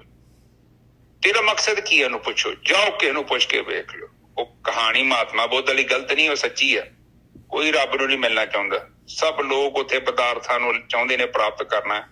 ਕੋਈ ਨਾ ਕੋਈ ਇੱਛਾ ਹੈਗੀ ਹੈ। ਉਹ ਹੱਥ ਪੱਲਾ ਮਾਰਿਆ, ਨਹੀਂ ਗੱਲ ਬਣੀ, ਤੇ ਹੁਣ ਫਿਰ ਕਹਿੰਦੇ ਚਲ ਬਾਬੇ ਜੀ ਕੋਲ ਚੱਲ ਜਾਂਦੇ ਆ, ਸ਼ਾਇਦ ਇੱਥੇ ਕੰਮ ਹੋ ਜਾਏ। ਨਿੱਜਰ ਸਾਹਿਬ ਤੇ ਉਹ ਵੀ ਕਹਿੰਦੇ ਆ ਕਿ 10 ਪਾਠ ਕੀਤੇ ਸੀ, ਗੱਲ ਬਣੀ ਨਹੀਂ। ਠੀਕ ਹੈ ਜੀ। ਤੇ ਏਦਾਂ ਦੀਆਂ ਗੱਲਾਂ ਬਾਤਾਂ ਹੈ। ਪਲੀਜ਼, ਬਾਣੀ ਤੇ ਇਹੋ ਕੁਝ ਕਹਿ ਰਹੀ ਹੈ, ਬਾਣੀ ਇਸ ਤੋਂ ਇਲਾਵਾ ਤਾਂ ਕੁਛ ਨਹੀਂ ਕਹਿ ਰਹੀ। ਕਿਉਂਕਿ ਜਦ ਤੱਕ ਹਨੇਰਾ ਨਹੀਂ ਜਾਊਗਾ ਤੇ ਚਾਨਣ ਦੇ ਬਾਰੇ ਸਾਨੂੰ ਕਿੱਥੋਂ ਪਤਾ ਲੱਗੂ। ਜੇਕਰ ਉਹ ਕਹਿਣਗੇ ਜਿਹੜਾ ਤੇਰਾ ਹਨੇਰਾ ਬੜਾ ਵਧੀਆ ਵਾ, ਤੇ ਫਿਰ ਤੇ ਆਪਾਂ ਤੇ ਸੁੱਤੇ ਪਏ ਆ। ਸੁੱਤਾ ਜਿਹੜਾ ਬੰਦਾ ਹੈ ਤੇ ਉਹਦੇ ਤੇ ਇੱਕ ਕੰਬਲ ਲਿਆ ਕੇ ਹੋਰ ਪਾ ਦਈਏ ਨਿੱਜਰ ਸਾਹਿਬ, ਉਹਨੇ ਉੱਠਣਾ, ਉਹਨੇ ਹੋਰ ਸੌਂ ਜਾਣਾ। ਉਹ ਤੇ ਪੱਖਾ ਚਲਾ ਦੋ, ਏਸੀ ਚਲਾ ਦੋ, ਵਧੀਆ ਸਹੂਲਤਾਂ ਦੇ ਦੋ, ਤੇ ਉਹ ਵਿਚਾਰਾ ਸੁੱਤਾ। ਬਾਣੀ ਕਹਿੰਦੀ ਹੈ ਕਿ ਤੈਨੂੰ ਮੈਂ ਸੋਣਾ ਨਹੀਂ ਆ, ਤੈਨੂੰ ਮੈਂ ਠਾਉਣਾ ਹੈ। ਕਿਉਂਕਿ ਤੈਨੂੰ ਲੋਕਾਂ ਨੇ ਸਵਾਤਾ ਹੈ। ਕਹਿੰਦੇ ਕਿੱਦਾਂ ਸਵਾਤਾ ਹੈ? ਉਹ ਲੋਰੀ ਨਹੀਂ ਦੇ ਦਿੰਦੇ ਮਾਵਾਂ, ਬਸ ਉਹ ਨਕਲੀ ਉਹ ਛੋਟਾ ਜਿਹਾ ਨਿੱਪਲ ਮੂੰਹ ਚ ਪਾ ਦਿੰਦੀਆਂ, ਉਹ ਚ ਸ਼ਹਿਦ ਤੇ ਹੁੰਦਾ ਪਰ ਉਹ ਮਿਲਦਾ ਨਹੀਂ ਵਿਚਾਰੇ ਨੂੰ, ਉਹ ਵਿਚਾਰਾ ਚੂਸੀ ਜਾਂਦਾ। ਬਸ ਉਹੀ ਕਾਮ ਕ੍ਰੋਧ ਲੋਭ ਮੋਹ ਹੰਕਾਰ ਆਹੀ ਤਾਂ ਹੈਗੇ। ਆਹ ਤੇ ਇਹਨਾਂ ਬਾਬੇ ਨੇ ਤੁਹਾਡੀਆਂ ਜਿਹੜੀਆਂ ਮੂੰਹ ਚ ਉਹ ਪਾਏ ਨੇ, ਉਹ ਨਿੱਪਲਾਂ ਚੂਸਣੀਆਂ ਜੀਆਂ ਚੂਸਣੀਆਂ ਪਾ ਕੇ ਤੇ ਕਹਿੰਦੇ ਲਓ ਜੀ ਸੁੱਤੇ ਰਹੋ ਬਸ। ਤੁਸੀਂ ਕਹੋ ਬਾਬਾ ਜੀ ਇਹ ਚੂਸਣੀ ਦਾ ਮਕਸਦ ਕੀ ਹੈ?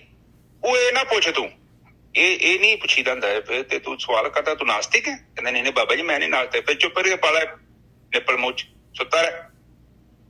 ਪਰ ਗੁਰੂ ਨਾਨਕ ਪਾਤਸ਼ਾਹ ਕਹਿੰਦੇ ਪਹਿਲਾਂ ਨਿੱਪਲ ਬਾਹਰ ਕੱਢੋ, ਇਹਦੇ ਵਿੱਚ ਸ਼ਹਿਦ ਤੇ ਨਿਕਲਦਾ ਨਹੀਂ ਹੈ, ਨਾ ਮਿਲਦਾ ਐਵੇਂ ਮੈਂ ਪਾਲਾ ਮੂੰਹ ਚ। ਕਹਿੰਦੇ ਨਹੀਂ ਇਹ ਨਹੀਂ ਗੱਲ ਹੈਗੀ, ਨਿੱਪਲ ਮੂੰਹ ਚ ਪਾਉਣਾ ਬਹੁਤ ਜ਼ਰੂਰੀ ਹੈ, ਰੀਤ ਹੈਗੀ ਹੈ, ਇਹ ਬੜਾ ਪੁਰਾਣਾ ਸਿਸਟਮ ਚੱਲਣ ਦਿਆ। ਕਹਿੰਦੇ ਠੀਕ ਹੈ, ਪਰ ਉਹ ਨਿੱਪਲ ਜਿਹੜਾ ਸ਼ਹਿਦ ਜਾਂ ਤੇ ਮੈਨੂੰ ਮਿਲੇ, ਉਹ ਤੇ ਮਿਲਦਾ ਨਹੀਂ ਹੈ।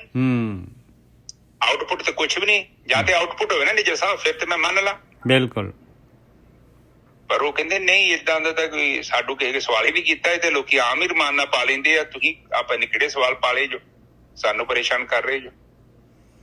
ਉਹ ਕਹਿੰਦੇ ਨਹੀਂ ਸਾਨੂੰ ਕਲੈਰੀਫਾਈ ਕਰੋ ਜੀ, ਐਵੇਂ ਨਹੀਂ, ਏਦਾਂ ਨਹੀਂ ਤੁਸੀਂ ਕੁਝ ਵੀ ਕਹੋਗੇ ਹੀ ਮੰਨ ਲਾਂਗੇ, ਕਿਉਂਕਿ ਬਾਣੀ 'ਚ ਲਿਖਿਆ ਹੈ, ਅਕਲੀ ਸਾਹਿਬ ਸੇਵੀਏ ਅਕਲੀ ਕੀਜੀਏ ਦਾਨ। ਉਹ ਕਹਿੰਦੇ ਨਹੀਂ, ਇਸ ਮੈਟਰ 'ਚ ਦਾਨ ਦੇ ਮੈਟਰ 'ਚ ਤੁਸੀਂ ਅਕਲ ਦੀ ਕੋਈ ਲੋੜ ਨਹੀਂ। ਅੱਜ ਪਤਾ ਨਹੀਂ ਕਿਹੜੇ ਬਾਬੇ ਨੇ ਮੈਨੂੰ ਵੀਡੀਓ ਪਾਈ, ਪਤਾ ਹੀ ਨਹੀਂ ਕਿੰਨੇ ਅਰਬ ਦਾ ਬਜਟ ਬਣਾਤਾ ਇਹਨਾਂ ਨੇ ਐਰਕੀ ਦੀ। ਉਹ ਪੈਸਾ ਪਤਾ ਨਹੀਂ ਕਿੱਥੇ ਜਾਣਾ। ਮੈਂ ਵੀਡੀਓ ਪਾਉਂਗਾ ਤੁਹਾਡੇ ਗਰੁੱਪ 'ਚ, ਪਲੀਜ਼ ਦੇਖੋ। ਦਾਨ ਬਾਣੀ 'ਚ ਕਿਹਾ ਹੈ ਕਿ ਦਾਨ ਉੱਥੇ ਕਰਨਾ ਹੈ ਜਿੱਥੇ ਲੋੜ ਹੈ, ਜਿੱਥੇ ਤੈਨੂੰ ਮਹਿਸੂਸ ਹੁੰਦਾ ਕਿ ਇਹ ਬੰਦੇ ਦਾ ਭਲਾ ਹੈ, ਤੇ ਉੱਥੇ ਦਾਨ ਕਰ। ਜੇ ਤੈਨੂੰ ਕਿਸੇ ਨੇ ਸਮਝਾਤਾ ਹੈ ਕਿ ਕੇਵਲ ਇੱਥੇ ਦਾਨ ਕੀਤਾ ਹੀ ਮਨਜ਼ੂਰ ਹੋਵੇਗਾ, ਉਹ ਬੰਦਾ ਸ਼ਰਾਰਤੀ ਹੈ, ਉਹ ਤੇਰੇ ਪੈਸੇ ਦਾ ਗਲਤ ਇਸਤੇਮਾਲ ਕਰੇਗਾ। ਔਰ ਉਹ ਜਿਹੜਾ ਪੈਸਾ ਵਾ ਉੱਥੇ ਦਿੱਤਾ ਵੀ ਪਰਮਾਤਮਾ ਦੇ ਘਰ 'ਚ ਨਹੀਂ ਮਨਜ਼ੂਰ ਹੋਣਾ। ਆਪ ਪਲੀਜ਼ ਅੰਡਰਸਟੈਂਡ ਕਰੋ। ਮੈਂ ਥੋੜਾ ਸੌਖਾ ਕਰਦਾ। ਮੈਂ ਘਰੋਂ ਬਾਹਰ ਗਿਆ, ਮੇਰੇ ਘਰ ਦੇ ਬਾਹਰ ਇੱਕ ਬੰਦੇ ਨੂੰ ਪਿਆਸ ਲੱਗੀ ਹੈ, ਉਹ ਕਹਿੰਦਾ ਮੈਨੂੰ ਪਾਣੀ ਪਿਆ ਦੇ। ਮੈਂ ਕਹਾਂ ਨਹੀਂ ਬਾਬਾ ਜੀ, ਮੈਂ ਨਹੀਂ ਪਾਣੀ ਤੁਹਾਨੂੰ ਪਿਆ ਸਕਦਾ, ਮੈਂ ਤੇ ਗੁਰਦੁਆਰੇ ਜਾ ਕੇ ਸ਼ਬੀਲ 'ਚ ਪਾਣੀ ਪਿਆਉਣਾ ਹੈ। ਪਰ ਦੇਖੋ ਕਿ ਪ੍ਰਮਾਤਮਾ ਨਿਜ ਸਾਹਿਬ ਕਿਹੜੇ ਪਾਣੀ ਨੂੰ ਸਵੀਕਾਰ ਕਰੂਗਾ, ਦੱਸੋ ਮੈਨੂੰ। ਬਿਲਕੁਲ, ਤਾਂ ਹੀ ਤਾਂ ਜਿਹੜੇ ਹੈਗੇ ਦੇਖੋ ਭਾਈ ਕਨਈਆ ਜੀ ਜਿਹੜੇ ਹੈਗੇ ਉਹ ਤੇ ਪਾਣੀ ਪਿਲਾਉਂਦੇ ਸੀ ਤੇ ਮੱਲਮ ਵੀ ਲਾਉਣ ਲੱਗ ਗਏ। ਹਾਂ, ਜੇਕਰ ਮੇਰਾ ਪਾਣੀ ਇਹ ਸਵੀਕਾਰ ਨਹੀਂ ਆ, ਉੱਥੇ ਪਿਆ ਇੱਥੇ ਪਿਆ ਸਵੀਕਾਰ ਆ। ਇਸੇ ਹੀ ਤਰ੍ਹਾਂ ਤੁਹਾਡਾ ਦਿੱਤਾ ਦਾਨ, ਉਹ ਜਿੱਥੇ ਤੁਹਾਡੇ ਸਾਹਮਣੇ ਆ, ਤੁਹਾਡੇ ਆਂਢ ਗੁਆਂਢ ਆ, ਉਹ ਤੁਸੀਂ ਉਹਨੂੰ ਨਾ ਦਿਓ, ਉੱਥੇ ਜਾ ਕੇ ਦੇ ਆਓ ਜਿਹਦੇ ਕੋਲ ਆਲਰੇਡੀ ਪੈਸਾ ਕਾਫੀ ਜ਼ਿਆਦਾ ਹੈ। ਤੇ ਉਹ ਕੀ ਪ੍ਰਮਾਤਮਾ ਸਵੀਕਾਰ ਕਰੂਗਾ? ਕਿਤੇ ਕਹਿ ਕੇ ਗਿਆ ਅਕਲੀ। ਹਾਂ, ਕਿਤੇ ਲੇਖੇ 'ਚ ਤਾਂ ਲੱਗਦਾ ਨਹੀਂ ਦਾਨ ਦਿੱਤਾ ਹੋਇਆ। ਕਿੰਨਾ ਬਜਟ ਹੈਗਾ, ਦੇਖੋ ਕਿੰਨਾ ਬਜਟ ਹੈਗਾ ਗੌਰਮੈਂਟ ਨਾਲੋਂ, ਆਪਣੀ ਪੰਜਾਬ ਗੌਰਮੈਂਟ ਨਾਲੋਂ ਬਜਟ ਸ਼੍ਰੋਮਣੀ ਕਮੇਟੀ ਦਾ ਜ਼ਿਆਦਾ ਬਜਟ ਹੈਗਾ। ਕਿੱਥੇ ਲੱਗਿਆ ਇਹ ਪੈਸਾ? ਕੋਈ ਪਤਾ ਤਾਂ ਲੱਗਦਾ ਹੀ ਨਹੀਂ ਭਾਈ, ਕਿਤੇ ਵੀ ਤਾਂ ਨਜ਼ਰ ਨਹੀਂ ਆਉਂਦਾ। ਗੁਰਦੁਆਰੇ ਬਣੇ ਹੋਏ ਆ, ਸੰਗਮਰਮਰ ਦੇ ਪੱਥਰ ਲੱਗੇ ਦਿਸਦੇ ਆ, ਪੱਥਰ ਦੇਖਦੇ ਨਿਜਾ ਸਾਹਿਬ, ਪੱਥਰ ਦੇਖਦੇ ਆ। ਉਸ ਤੋਂ ਬਾਅਦ ਇਹ ਜਿਹੜਾ ਪੈਸਾ ਹੈ, ਅੱਜ ਦੀ ਡੇਟ 'ਚ ਜਿੰਨਾ ਪੈਸਾ ਇੱਥੇ ਪਿਆ, ਜਾਓ ਸਾਰਾ ਪੈਸਾ ਪੰਜਾਬ 'ਚ ਲਾ ਦਿਓ। ਫ੍ਰੀ ਪੜ੍ਹਾਈ, ਫ੍ਰੀ ਤੁਹਾਡੀ ਸਿਹਤ ਦਾ ਇਲਾਜ ਤੇ ਫ੍ਰੀ ਬੁਢਾਪਾ ਪੈਨਸ਼ਨ ਮਿਲ ਸਕਦੀ ਲੋਕਾਂ ਨੂੰ। ਬੁਢਾਪਾ, ਇੰਨਾ ਪੈਸਾ ਉੱਥੇ ਪਿਆ। ਪਰ ਉਹ ਪੈਸਾ ਆ ਦੇਖੋ, ਸਾਡੀ ਕੌਮ 'ਚ ਨਹੀਂ, ਸਾਡੇ ਇੰਡੀਆ 'ਚ ਸਾਰਿਆਂ 'ਚ ਪ੍ਰੋਬਲਮ ਹੈ। ਗੁਰਬਤ ਇੰਨੀ ਜ਼ਿਆਦਾ ਗਰੀਬੀ ਕਈ ਲੋਕਾਂ ਨੂੰ ਹੈਗੀ ਆ। ਮਾੜਾ ਜਿਹਾ ਕਰੋਨਾ ਵਾਇਰਸ ਆ ਗਿਆ, ਇਹਨਾਂ ਕਿਤੇ ਪੈਸੇ ਕੱਢ ਕੇ ਦਿੱਤੇ ਤੁਹਾਨੂੰ, ਤੁਸੀਂ ਉੱਥੇ 500 ਰੁਪਏ ਮੱਥਾ ਟੇਕ ਕੇ ਨਿੱਜਰ ਸਾਹਿਬ 50 ਚੁੱਕ ਕੇ ਦਿਖਾਓ ਮੈਨੂੰ। ਮੈਂ ਕੀ ਕਹਿੰਦਾ ਨਿੱਜਰ ਸਾਹਿਬ, ਨਿੱਜਰ ਸਾਹਿਬ ਸਮਝ ਗਿਆ ਮੈਂ। ਅੱਜ 500 ਟੇਕ ਨਹੀਂ, ਅੱਜ 500 ਟੇਕ ਕੇ ਤੇ ਕੱਲ 50 ਚੁੱਕਣ ਜਾਓ। ਹਾਂ, ਉਹ ਡਾਂਗ ਵਾਲਾ ਬਾਬਾ ਤੁਹਾਨੂੰ ਚੁੱਕਣ ਦਊਗਾ? ਨਹੀਂ, ਕੁੱਟ ਕੇ ਉੱਥੇ ਮਾਰ ਦੇਣਾ ਉਹਨਾਂ ਨੇ। ਇਸ ਕਰਕੇ ਪਲੀਜ਼ ਧਿਆਨ ਨਾਲ ਉਹ ਦਾਨ ਵੀ ਸਹੀ ਜਗ੍ਹਾ ਤੇ ਦਿਓ, ਗਲਤ ਜਗ੍ਹਾ ਤੇ ਨਾ ਦਿਓ ਪਲੀਜ਼, ਕਿਉਂਕਿ ਤੁਹਾਡਾ ਮਨਜ਼ੂਰ ਹੀ ਨਹੀਂ ਹੋਣਾ। ਉਹ ਇਹ ਰੱਬ ਥੋੜੀ ਹੈਗੇ ਨੇ ਤੁਹਾਨੂੰ ਜਿਹੜਾ ਕਹਿੰਦੇ ਕਿ ਇੱਥੇ ਦੋ ਦਸਵੰਧ। ਦਸਵੰਧ ਦਾ ਮਤਲਬ ਤੁਹਾਡੀ ਜ਼ਿੰਦਗੀ 'ਚ ਸਮਾਂ, ਭਗਤੀ ਦੀ ਗੱਲ ਕੀਤੀ ਹੈ, ਪੈਸੇ ਪੂਏ ਦਾਨ ਦੀ ਕਿਤੇ ਗੱਲ ਨਹੀਂ ਕੀਤੀ। ਉਹ ਤੇ ਆਪਾਂ ਵੈਸੇ ਦੇਣਾ ਵਾ ਤਾਂ ਜੋ ਸਾਡੀ ਪਕੜ ਘਟ ਜੇ, ਉਹਦਾ ਤੇ ਪਕੜ ਨਹੀਂ ਕੱਟਣੀ। ਜਦ ਤੱਕ ਤੁਸੀਂ ਛੱਡੋਗੇ ਨਹੀਂ ਨਾ ਨਿੱਜਰ ਸਾਹਿਬ, ਚੀਜ਼ ਫੜੀ ਹੈ ਤੁਸੀਂ, ਬਿਲਕੁਲ ਪਕੜ ਛੁੱਟਣ ਦੇ ਲਈ ਉਹਨੂੰ ਛੱਡਣਾ ਪੈਣਾ ਹੈ। ਇਸ ਕਰਕੇ ਛੱਡਣ ਦੇ ਲਈ ਦਾਨ ਦੇਣਾ ਹੈ। ਔਰ ਦਾਨ ਦਿੱਤਿਆਂ ਇਹ ਨਹੀਂ ਕਿ ਕੋਈ ਤੁਹਾਨੂੰ ਪਤਾ ਨਹੀਂ ਕੀ ਮਿਲ ਜੂਗਾ, ਉਹ ਇਸ ਲਈ ਛੱਡਣਾ ਹੈ ਕਿ ਥੋੜੀ ਜਿਹੀ ਪਕੜ ਘਟ ਜੇ। ਔਰ ਉੱਥੇ ਛੱਡੋ ਜਿੱਥੇ ਜ਼ਰੂਰਤ ਹੈ, ਜ਼ਰੂਰਤ ਉੱਥੇ ਨਾ ਦੋ। ਭਰੇ ਦਾ ਭਰ ਸੰਸਾਰ ਇੱਕ ਬਹੁਤ ਗਲਤ ਤਰੀਕੇ ਨਾਲ ਚੱਲਦਾ ਹੈ, ਹਮੇਸ਼ਾ ਭਰੇ ਦਾ ਹੀ ਭਰਦਾ ਹੈ, ਰੱਜੇ ਨੂੰ ਰਜਾਉਂਦਾ ਹੈ। ਹਾਂ, ਜਿੱਥੇ ਲੋੜ ਹੈ ਉੱਥੇ ਨਹੀਂ ਜਾਂਦਾ। ਪਤਾ ਨਹੀਂ ਕਿਉਂ, ਇਹਦਾ ਕਾਰਨ ਕੀ ਹੈ? ਕਿਉਂਕਿ ਪ੍ਰਚਾਰ ਐਸਾ ਹੋਣਾ ਕੀਤਾ ਹੈ ਕਿ ਉਹ ਵਿਚਾਰੇ ਨੂੰ ਪਤਾ ਨਹੀਂ ਲੱਗਦਾ। ਕਈ ਵਾਰੀ ਵੇਖੋ ਗਲਤ ਪ੍ਰਚਾਰ ਕਰਕੇ, ਤੁਹਾਨੂੰ ਪਤਾ ਨਾ, ਕਈ ਗਲਤ ਬੰਦੇ ਵੀ ਤੁਹਾਡੇ ਤੋਂ ਕੁਝ ਲੈ ਜਾਂਦੇ। ਆਪਾਂ ਵੀ ਗੋਰਖੀ ਸਾਹਿਬ ਦੇਖ ਲਓ, ਲੰਗਰ ਜਿਹੜੇ ਹੈਗੇ, ਕਿਤੇ ਵੀ ਲੰਗਰ 'ਚ ਤੁਸੀਂ ਦੇਖੋ ਜਿੱਥੇ ਕੋਈ ਜ਼ਿਆਦਾ ਇਕੱਠ ਹੋਊਗਾ ਤੇ ਜਿਹੜੇ ਸੰਗਤ ਜਿਹੜੀ ਹੈਗੀ, ਉਹ ਵਿਚਾਰੇ ਜਿਹੜੇ ਭੁੱਖੇ ਆ ਉਹ ਪੱਤਲ ਚੱਟਦੇ ਹੋਣਗੇ, ਉੱਥੇ ਵੀ ਉਹਨਾਂ ਨੂੰ ਡਾਂਗਾ ਲੈ ਕੇ ਘੂਰ ਕੇ ਪਰੇ ਕਰਦੇ ਆ ਉਹਨਾਂ ਨੂੰ।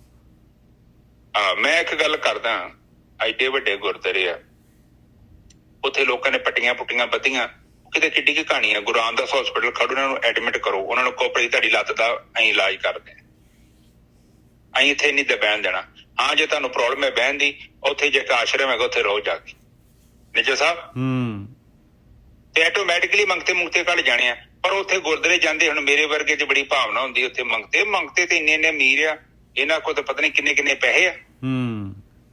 ਇੱਕ ਬੰਦਾ, ਹੁਣ ਅੱਜ ਮੈਂ ਨਵਾਂ ਹੀ, ਇਹ ਬੰਦਾ ਮੈਨੂੰ ਅੱਜ ਫੇਰ ਮਿਲਿਆ, ਚੰਗਾ ਭਲਾ ਮੁੰਡਾ, ਰਕਸ਼ੇ ਦੀ ਟਿਊਬ ਬਾਹਰ ਕੱਢੀ ਉਹਨੇ ਤੇ ਪੈਂਚਰ ਹੋ ਗਿਆ। ਮੈਂ ਕਿਹਾ ਪੈਂਚਰ ਲਵਾ ਲਾ ਫਿਰ। ਨਹੀਂ, ਉਹ ਮੈਂ ਆਪੇ ਲਵਾਉਂਗਾ। ਸਾਹਿਬ ਹੈ ਉਹ, ਕਿਉਂਕਿ ਉਹਨੂੰ ਪਤਾ ਹੈ ਘੱਟ ਤੋਂ ਘੱਟ 50 ਤੇ ਦਊਗਾ ਹੀ। ਸਵੇਰ ਤੋਂ ਸ਼ਾਮ ਤਾਈਂ ਪੰਚਰ ਨਹੀਂ ਲੱਗਣਾ ਉਹਦਾ। ਪੈਂਚਰ ਉਹਨੇ ਮੇਰਾ ਵੀ ਲਾ ਦੇਣਾ। ਇੱਕ ਦਿਨ ਮੇਰੇ ਘਰ ਬਾਹਰ ਆਇਆ, ਮੈਨੂੰ ਕਹਿੰਦਾ ਕਿ ਵੀਰ ਜੀ ਨਾ ਰਿਮ ਟੁੱਟ ਗਿਆ। ਮੈਂ ਰਿਮ ਜਿਹੜਾ ਤੋੜ ਕੇ ਤੂੰ ਘੁਮਾਉਂਦੇ ਆ ਨਾ, ਇਹ ਰਿਮ ਪਤਾ ਨਹੀਂ ਕਿੰਨਾ ਕੁ ਪੁਰਾਣਾ ਟੁੱਟਿਆ। ਤੇ ਤੈਨੂੰ ਇੱਥੇ 50 ਰੁਪਏ ਨਹੀਂ ਮਿਲੇ, ਇਹ 20 ਰੁਪਏ ਦਾ ਨਟ ਲੱਗਣਾ ਬਸ। ਤੂੰ ਜਾਣ ਕੇ ਕੱਢਿਆ ਇਹਨੂੰ, ਕਿਉਂਕਿ ਆਦਤ ਪੈ ਜਾਂਦੀ ਨਜਰ ਸਾਹਿਬ ਮੰਗਣ ਦੀ। ਬਾਣੀ ਆਪਣੇ ਲਿਖਿਆ, ਮੰਗਣ ਗਿਆ ਸੋ ਮਰ ਗਿਆ, ਆਪਣੀ ਪਤਾ ਨਹੀਂ ਕਹਾਵਤ ਚ ਹੈਗਾ। ਪਰ ਉਹਨਾਂ ਨੇ ਜ਼ਮੀਰ ਮਾਰ ਲਿਆ। ਔਰ ਇੰਨੇ ਅਮੀਰ ਲੋਕ ਨੇ। ਔਰ ਖਾਸ ਕਰਕੇ ਸਾਡਾ ਫਰਜ਼ ਬਣਦਾ ਹੈ, ਜਿਹੜੇ ਛੋਟੇ ਬੱਚਿਆਂ ਕੋਲ ਮੰਗਾਉਂਦੇ ਉਹਨੂੰ ਦਾਨ ਨਹੀਂ ਦੇਣਾ, ਉਹਨੂੰ ਕਿਤੇ ਭੀਖ ਨਹੀਂ ਦੇਣੀ। ਜੇ ਤੁਸੀਂ ਦਿੰਦੇ ਜੋ, ਤੁਸੀਂ ਗੁਨਾਹਗਾਰ ਜੋ। ਉਹਨੂੰ ਕਿਤਾਬ ਲੈ ਕੇ ਦੇ ਦਿਓ, ਉਹਨੂੰ ਜੁੱਤੀ ਲੈ ਕੇ ਦੇ ਦਿਓ ਕਿ ਗਰੀਬ ਨੂੰ ਜਿਹਨੂੰ ਲੋੜ ਆ। ਇਹ ਕੀ ਕਰਦੇ, ਛੋਟੇ ਬੱਚਿਆਂ ਕੋ ਇਹ ਗੈਂਗ ਹੁੰਦੇ ਆ, ਬੰਬੇ ਏਦਾਂ ਹੀ ਚੱਲਦਾ ਵਾ, ਇਹਨਾਂ ਤੋਂ ਭੀਖ ਮੰਗਾਉਂਦੇ ਆ। ਤੇ ਜਦੋਂ ਆਪਾਂ ਦਾਨ ਨਹੀਂ ਦੇਵਾਂਗੇ ਤਾਂ ਆਪੇ ਲੋਕਾਂ ਨੇ ਮੰਗਣੋਂ ਹਟ ਜਾਣਾ। ਤੇ ਇਸ ਕਰਕੇ ਇਹ ਚੀਜ਼ ਤੇ ਵਿਚਾਰ ਕਰਿਆ ਕਰੋ। ਅੱਜ ਦੀ ਵਿਚਾਰ ਨੇ ਜੈਸਾ ਅੱਗੇ ਕਾਮ ਕ੍ਰੋਧ, ਅਗਲੀ ਤੁਕ ਬੋਲ ਦੋ। ਕਾਮ ਕ੍ਰੋਧ ਲੋਭ ਮੋਹ ਸੰਗ ਸਾਧਾਂ ਭਖੇ। ਇਹ ਮਤਲਬ ਬ੍ਰਹਮ ਗਿਆਨੀਆਂ ਦੇ ਨਾਲ ਹੀ ਇਹਨਾਂ ਨੇ ਜਿਹੜਾ ਹੈਗਾ, ਇਹਨਾਂ ਨੇ ਕਾਮ ਕ੍ਰੋਧ ਲੋਭ ਮੋਹ ਹੰਕਾਰ ਨੇ ਵਸ ਚ ਆਉਣਾ ਆ। ਕਰ ਕਿਰਪਾ ਕਰੇ ਕਿਰਪਾ ਪ੍ਰਭ ਆਪਣੀ, ਹਰੇ ਆਪ ਪਰਖੇ। ਉਹ ਕਿਰਪਾ ਮਾਲਕ ਨੇ ਆਪ ਤਾਂ ਕਰਨੀ ਆ, ਮਾਲਕ ਨੇ ਚੜ੍ਹਾਈ ਉੱਪਰ ਤਾਂ ਕਰਨੀ ਆ, ਸਟੈਪ ਅਪ ਤਾਂ ਕਰਨਾ ਹੈ ਆਪਾਂ ਨੂੰ। ਉਹਨੇ ਆਪਣੇ ਪਰਖ ਕਰਨੀ ਆ, ਉਹ ਪਰਖ ਦੇ ਵਿੱਚ ਆਪਾਂ ਨੂੰ ਪੂਰਾ ਉਤਰਨਾ ਪਊਗਾ। ਉਹਨੇ ਟੈਸਟ ਕਰਨਾ ਹੈ। ਕਾਮ ਕ੍ਰੋਧ ਲੋਭ ਮੋਹ ਹੰਕਾਰ ਕਰਕੇ ਕਰੇ ਕਿਰਪਾ ਪ੍ਰਭ, ਤਾਂ ਕਿਰਪਾ ਕਰਦਾ ਹੈ ਮਾਲਕ ਪਰਮਾਤਮਾ। ਨਾਨਕ ਚਲਤ ਨ ਜਾਪਣੀ, ਕੁਛ ਸਕੇ ਨਾ ਲਖੇ। ਇਹ ਮਾਲਕ ਪਰਮਾਤਮਾ ਦਾ ਜਿਹੜੀ ਗੇਮ ਹੈਗੀ ਆ, ਇਹ ਨਹੀਂ ਕਿਸੇ ਨੂੰ ਪਤਾ ਲੱਗਦਾ ਪਾਏ। ਇਹਦੇ ਮਾਲਕ ਦਾ ਚਲਤ ਤਮਾਸ਼ਾ, ਮਾਲਕ ਦਾ ਕੋਈ ਵੀ ਕੀ ਹੋਣਾ ਹੈ, ਮਾਲਕ ਨੇ ਕਿਸ ਤਰ੍ਹਾਂ ਕਰਨਾ ਹੈ, ਉਹ ਕੋਈ ਨਹੀਂ ਜਾਣਦਾ। ਸਾਰੀ ਉਹ ਮਾਲਕ ਪਰਮਾਤਮਾ ਦੀ ਗੁਪਤ ਖੇਡ ਹੈ। ਹਾਂਜੀ ਵੀਰ ਜੀ। ਹਾਂ, ਕਿਤੇ ਅੱਗੇ ਨੂੰ ਪੁੱਛੋ ਤੇ ਧਰਮਰਾਜ ਹੈਗਾ, ਉਹ ਕਹਿੰਦੇ ਸਾਨੂੰ ਨਹੀਂ ਪਤਾ। ਤੁਸੀਂ ਦੁਨੀਆ ਦਾ ਸਭ ਤੋਂ ਵੱਡਾ ਜਿਹੜਾ ਸਾਇੰਟਿਸਟ, ਉਹਨੂੰ ਪੁੱਛੋ ਜਾ ਕੇ। ਉਹ ਕਹਿੰਦਾ ਹੈ ਕਿ ਬਿਗ ਬੈਂਗ ਹੋਇਆ, ਏਦਾਂ ਪਤਾ ਨਹੀਂ ਕਿੱਥੋਂ ਆ ਗਏ ਧਰਤੀਆਂ ਐਵੇਂ। ਉਹ ਮੈਂ ਉਹਨੂੰ ਪੁੱਛੋ ਕਿ ਬਿਗ ਬੈਂਗ ਇੰਨਾ ਏਡਾ ਮੇਡਾ ਹੋਣਾ ਚਾਹੀਦਾ, ਏਡਾ ਤੇ ਸਿਸਟਮੈਟਿਕਲੀ ਕਿੱਦਾਂ ਕੰਮ ਚੱਲਣ ਦੇ। ਇਹ ਤੇ ਬਿਗ ਬੈਂਗ ਹੋਇਆ ਨਹੀਂ, ਕੀਤਾ ਕਿਹਨੇ ਲੱਗਦਾ। ਕਿਉਂਕਿ ਤੈਨੂੰ ਪਾਣੀ ਦੀ ਜ਼ਰੂਰਤ, ਪਾਣੀ ਇੱਥੇ ਬੈਠਾ, ਤੈਨੂੰ ਸਾਹ ਦੀ ਲੋੜ ਆ ਤੇ ਇੱਥੇ ਹਵਾ ਬੈਠੀ ਆ, ਤੈਨੂੰ ਧੁੱਪ ਦੀ ਲੋੜ ਤੇ ਸੂਰਜ ਬੈਠਾ ਹੈ, ਤੈਨੂੰ ਰਾਤ ਦੀ ਲੋੜ ਇੱਥੇ ਰਾਤ ਬਣੀ ਆ, ਉਹ ਤੈਨੂੰ ਕਣਕ ਦੀ ਲੋੜ ਇੱਥੇ ਕਣਕ ਬਣੀ ਆ, ਤੈਨੂੰ ਜਵਾਰ ਦੀ ਲੋੜ ਇੱਥੇ ਜਵਾਰ ਬਣੀ ਆ, ਹਰ ਚੀਜ਼ ਤੇ ਬਣੀ ਆ। ਦੁਨੀਆ ਭਰ ਦੇ ਫਰੂਟ ਬਿਗ ਬੈਂਗ ਚ ਕਿੱਥੋਂ ਨਿਕਲ ਆਏ ਸਾਰੇ। ਇੰਨੀਆਂ ਕੀੜੀਆਂ, ਇੰਨੀਆਂ ਕਾਢੇ ਕੁੱਡੇ, ਪਤਾ ਕੁਛ ਨਹੀਂ ਕਿੰਨਾ ਕਿਤੇ। ਉਸ ਤੋਂ ਬਾਅਦ ਤੈਨੂੰ ਇੰਨੀ ਰੱਬ ਨੇ ਨਜ਼ਰ ਦਿੱਤੀ ਆ ਕਿ ਤੈਨੂੰ ਕੀੜੀ ਆਉਂਦੀ ਵੀ ਦਿਖਦੀ ਆ। ਕੀੜਾ ਦਿਖਦਾ ਨਜ਼ਰ ਸਾਹਿਬ 5-6 ਫੁੱਟ ਤੋਂ, ਮੈਂ ਵੇਖਿਆ ਹੀ ਕੱਲ ਪਰਸੋਂ ਲੰਘਣ ਦਿਆ ਮੈਂ। ਬਿਲਕੁਲ। ਔਰ ਗੋਰਕੀ ਮਤਲਬ ਇਹ ਹੋਈ ਆ ਕਿ ਉਹ ਕਹਿੰਦਾ ਮਿੱਧ ਨਾ ਦਵੀਂ। ਬਿਲਕੁਲ। ਇੱਕ ਹੋਰ ਚੀਜ਼ ਹੈ ਗੋਰਕੀ ਸਾਹਿਬ, ਦੇਖੋ ਮਾਲਕ ਨੇ ਜਿਹੜੇ ਹੱਥ ਦਿੱਤੇ ਹੋਏ ਆ, ਹੱਥ ਦੇਖੋ ਵੱਡੀਆਂ ਉਂਗਲੀਆਂ ਹੈਗੀਆਂ, ਔਰ ਹੱਥ ਗੂਠਾ ਹੈਗਾ, ਸਾਰੇ ਹੱਥ ਫੜਨ ਵਾਸਤੇ ਹੈਗੇ ਕੋਈ ਚੀਜ਼, ਔਰ ਪੈਰਾਂ ਦੀਆਂ ਉਂਗਲੀਆਂ ਛੋਟੀਆਂ ਹੈਗੀਆਂ, ਗੂਠਾ ਵੀ ਛੋਟਾ ਹੈਗਾ, ਉਹ ਤੁਰਨ ਵਾਸਤੇ ਹੈਗੇ, ਔਰ ਤਲੀ ਜਾਏਗੇ ਕਿੰਨੇ ਜਿਹੜੇ ਹਾਰਡ ਆ ਦੇਖ ਲਓ। ਨਿੱਜਰ ਸਾਹਿਬ ਉਹਨੂੰ ਕਹੋ ਕਿ ਆ ਜਿਹੜਾ ਤੇਰਾ ਇੰਨਾ ਦਿਲ ਆ, ਇੰਨਾ ਤੇਰਾ ਬ੍ਰੇਨ ਆ, ਆ ਅੱਖਾਂ, ਇਹ ਬਿਗ ਬੈਂਗ ਚ ਵੀ ਆ ਗਈਆਂ। ਇਹ ਸੰਗਤ ਚ ਪਤਾ ਲੱਗਦਾ ਕਿ ਇਹ ਬਣਾਇਆ ਵਾ। ਇਹ ਬੰਦੇ ਨੂੰ ਦਾੜੀ ਲਾਈ ਆ, ਜਨਾਨੀ ਨੂੰ ਦਾੜੀ ਨਹੀਂ ਲਾਈ। ਇਹ ਉਹਦਾ ਸਰੀਰ ਵੇਖੋ, ਬੰਦੇ ਦਾ ਸਰੀਰ ਵੇਖੋ, ਨਰ ਤੇ ਮਾਦਾ। ਇਹ ਰੁੱਖਾਂ ਚ, ਇਹ ਜਾਨਵਰਾਂ ਚ, ਪੰਛੀਆਂ ਚ, ਪਰਿੰਦਿਆਂ ਚ ਕਿੱਥੇ ਕਿੱਥੇ ਨਹੀਂ ਬਣਿਆ। ਇਹਦੇ ਪੂਰਾ ਸਿਸਟਮ ਹੈ। ਬਹੁਤ ਪ੍ਰੈਕਟੀਕਲ ਚੀਜ਼ਾਂ ਨੇ। ਕੋਈ ਉਹਨਾਂ ਦੇ ਅੰਦਰ ਗਰਭ ਕਿੱਦਾਂ ਠਹਿਰਦਾ ਹੈ, ਕਿੱਦਾਂ ਉਹ ਦਿਲ ਆ, ਕਿੱਦਾਂ ਉਹ ਫੇਫੜੇ ਨੇ, ਕਿੱਦਾਂ ਰਾਹ। ਬਿਗ ਬੈਂਗ ਚ ਕਿੱਥੋਂ ਬਣ ਜੂਗਾ ਸਭ ਕੁਝ? ਤੁਹਾਡਾ ਦਿਮਾਗ ਨਹੀਂ ਕੰਮ ਕਰਦਾ। ਤੁਸੀਂ ਸਾਇੰਟਿਸਟ ਹੋ ਕੇ ਵੀ ਇੰਨਾ ਮਤਲਬ ਇੱਕ ਗੱਲ ਨਹੀਂ ਕਹਿ ਸਕਦੇ ਕਿ ਇਹ ਤੇ ਕੋਈ ਸ਼ਕਤੀ ਦਾ ਕੰਮ ਹੈ। ਪਰ ਨਹੀਂ, ਉਹ ਮਾਇਆ ਦੇ ਘੇਰੇ ਵਿੱਚ ਬੈਠੇ ਹੋ, ਨਹੀਂ ਪਤਾ ਲੱਗਦਾ ਉਹਨਾਂ ਨੂੰ। ਇਹ ਬਾਣੀ ਕਹਿੰਦੀ ਆ ਵੇਖੋ, ਨਾਨਕ ਚਲਤ ਨਾ ਜਾਪਣੀ, ਕੋ ਸਕੇ ਨਾ ਸਕੇ ਲਖੇ। ਬਹੁਤ ਮੁਸ਼ਕਿਲ ਹੈ। ਮਾਇਆ ਦਾ ਇੰਨਾ ਪਾਵਰਫੁਲ ਜਾਲ ਆ, ਉਹ ਨਹੀਂ ਕਹਿ ਸਕਦੇ ਵਿਚਾਰੇ, ਕਿਉਂਕਿ ਉਹ ਵਿਚਾਰੇ ਜੜ ਚ ਬੈਠੇ ਆ, ਉਹਨਾਂ ਨੂੰ ਵਿਚਾਰੇ ਨੂੰ ਪਤਾ ਹੀ ਨਹੀਂ। ਤੇਰੇ ਬਣਾਏ ਤੋਂ ਬਿਨਾਂ ਇੱਕ ਰੋਟੀ ਨਹੀਂ ਬਣਦੀ, ਤੇ ਇੰਨਾ ਕੁਝ ਕਿੱਥੋਂ ਬਣ ਗਿਆ।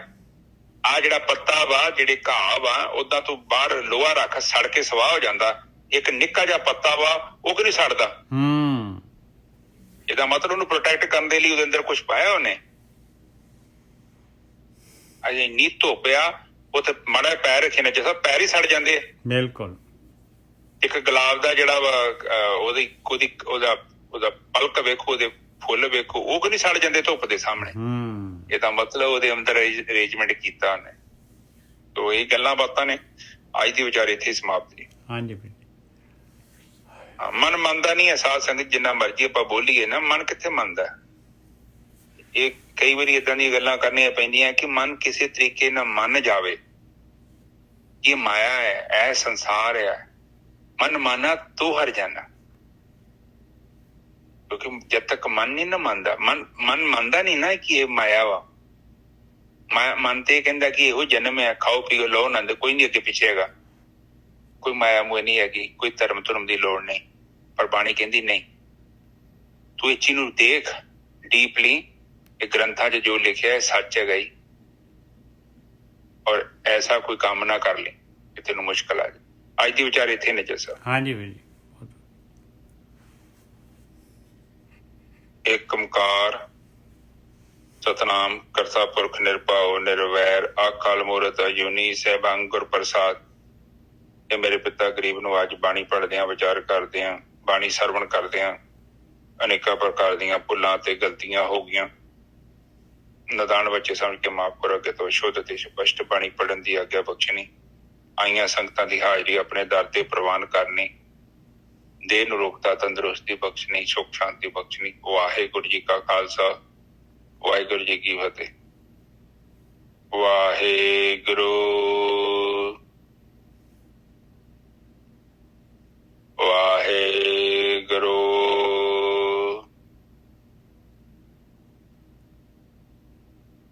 ਵਾਹਿਗੁਰੂ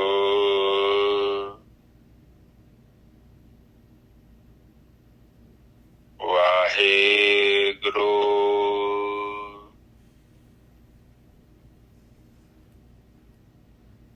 ਵਾਹਿਗੁਰੂ ਵਾਹਿਗੁਰੂ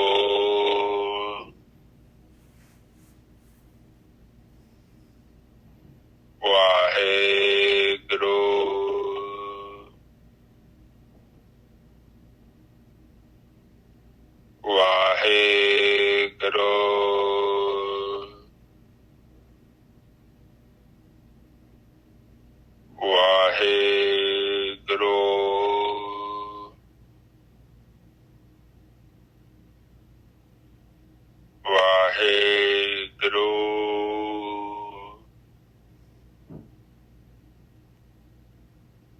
ਵਾਹਿਗੁਰੂ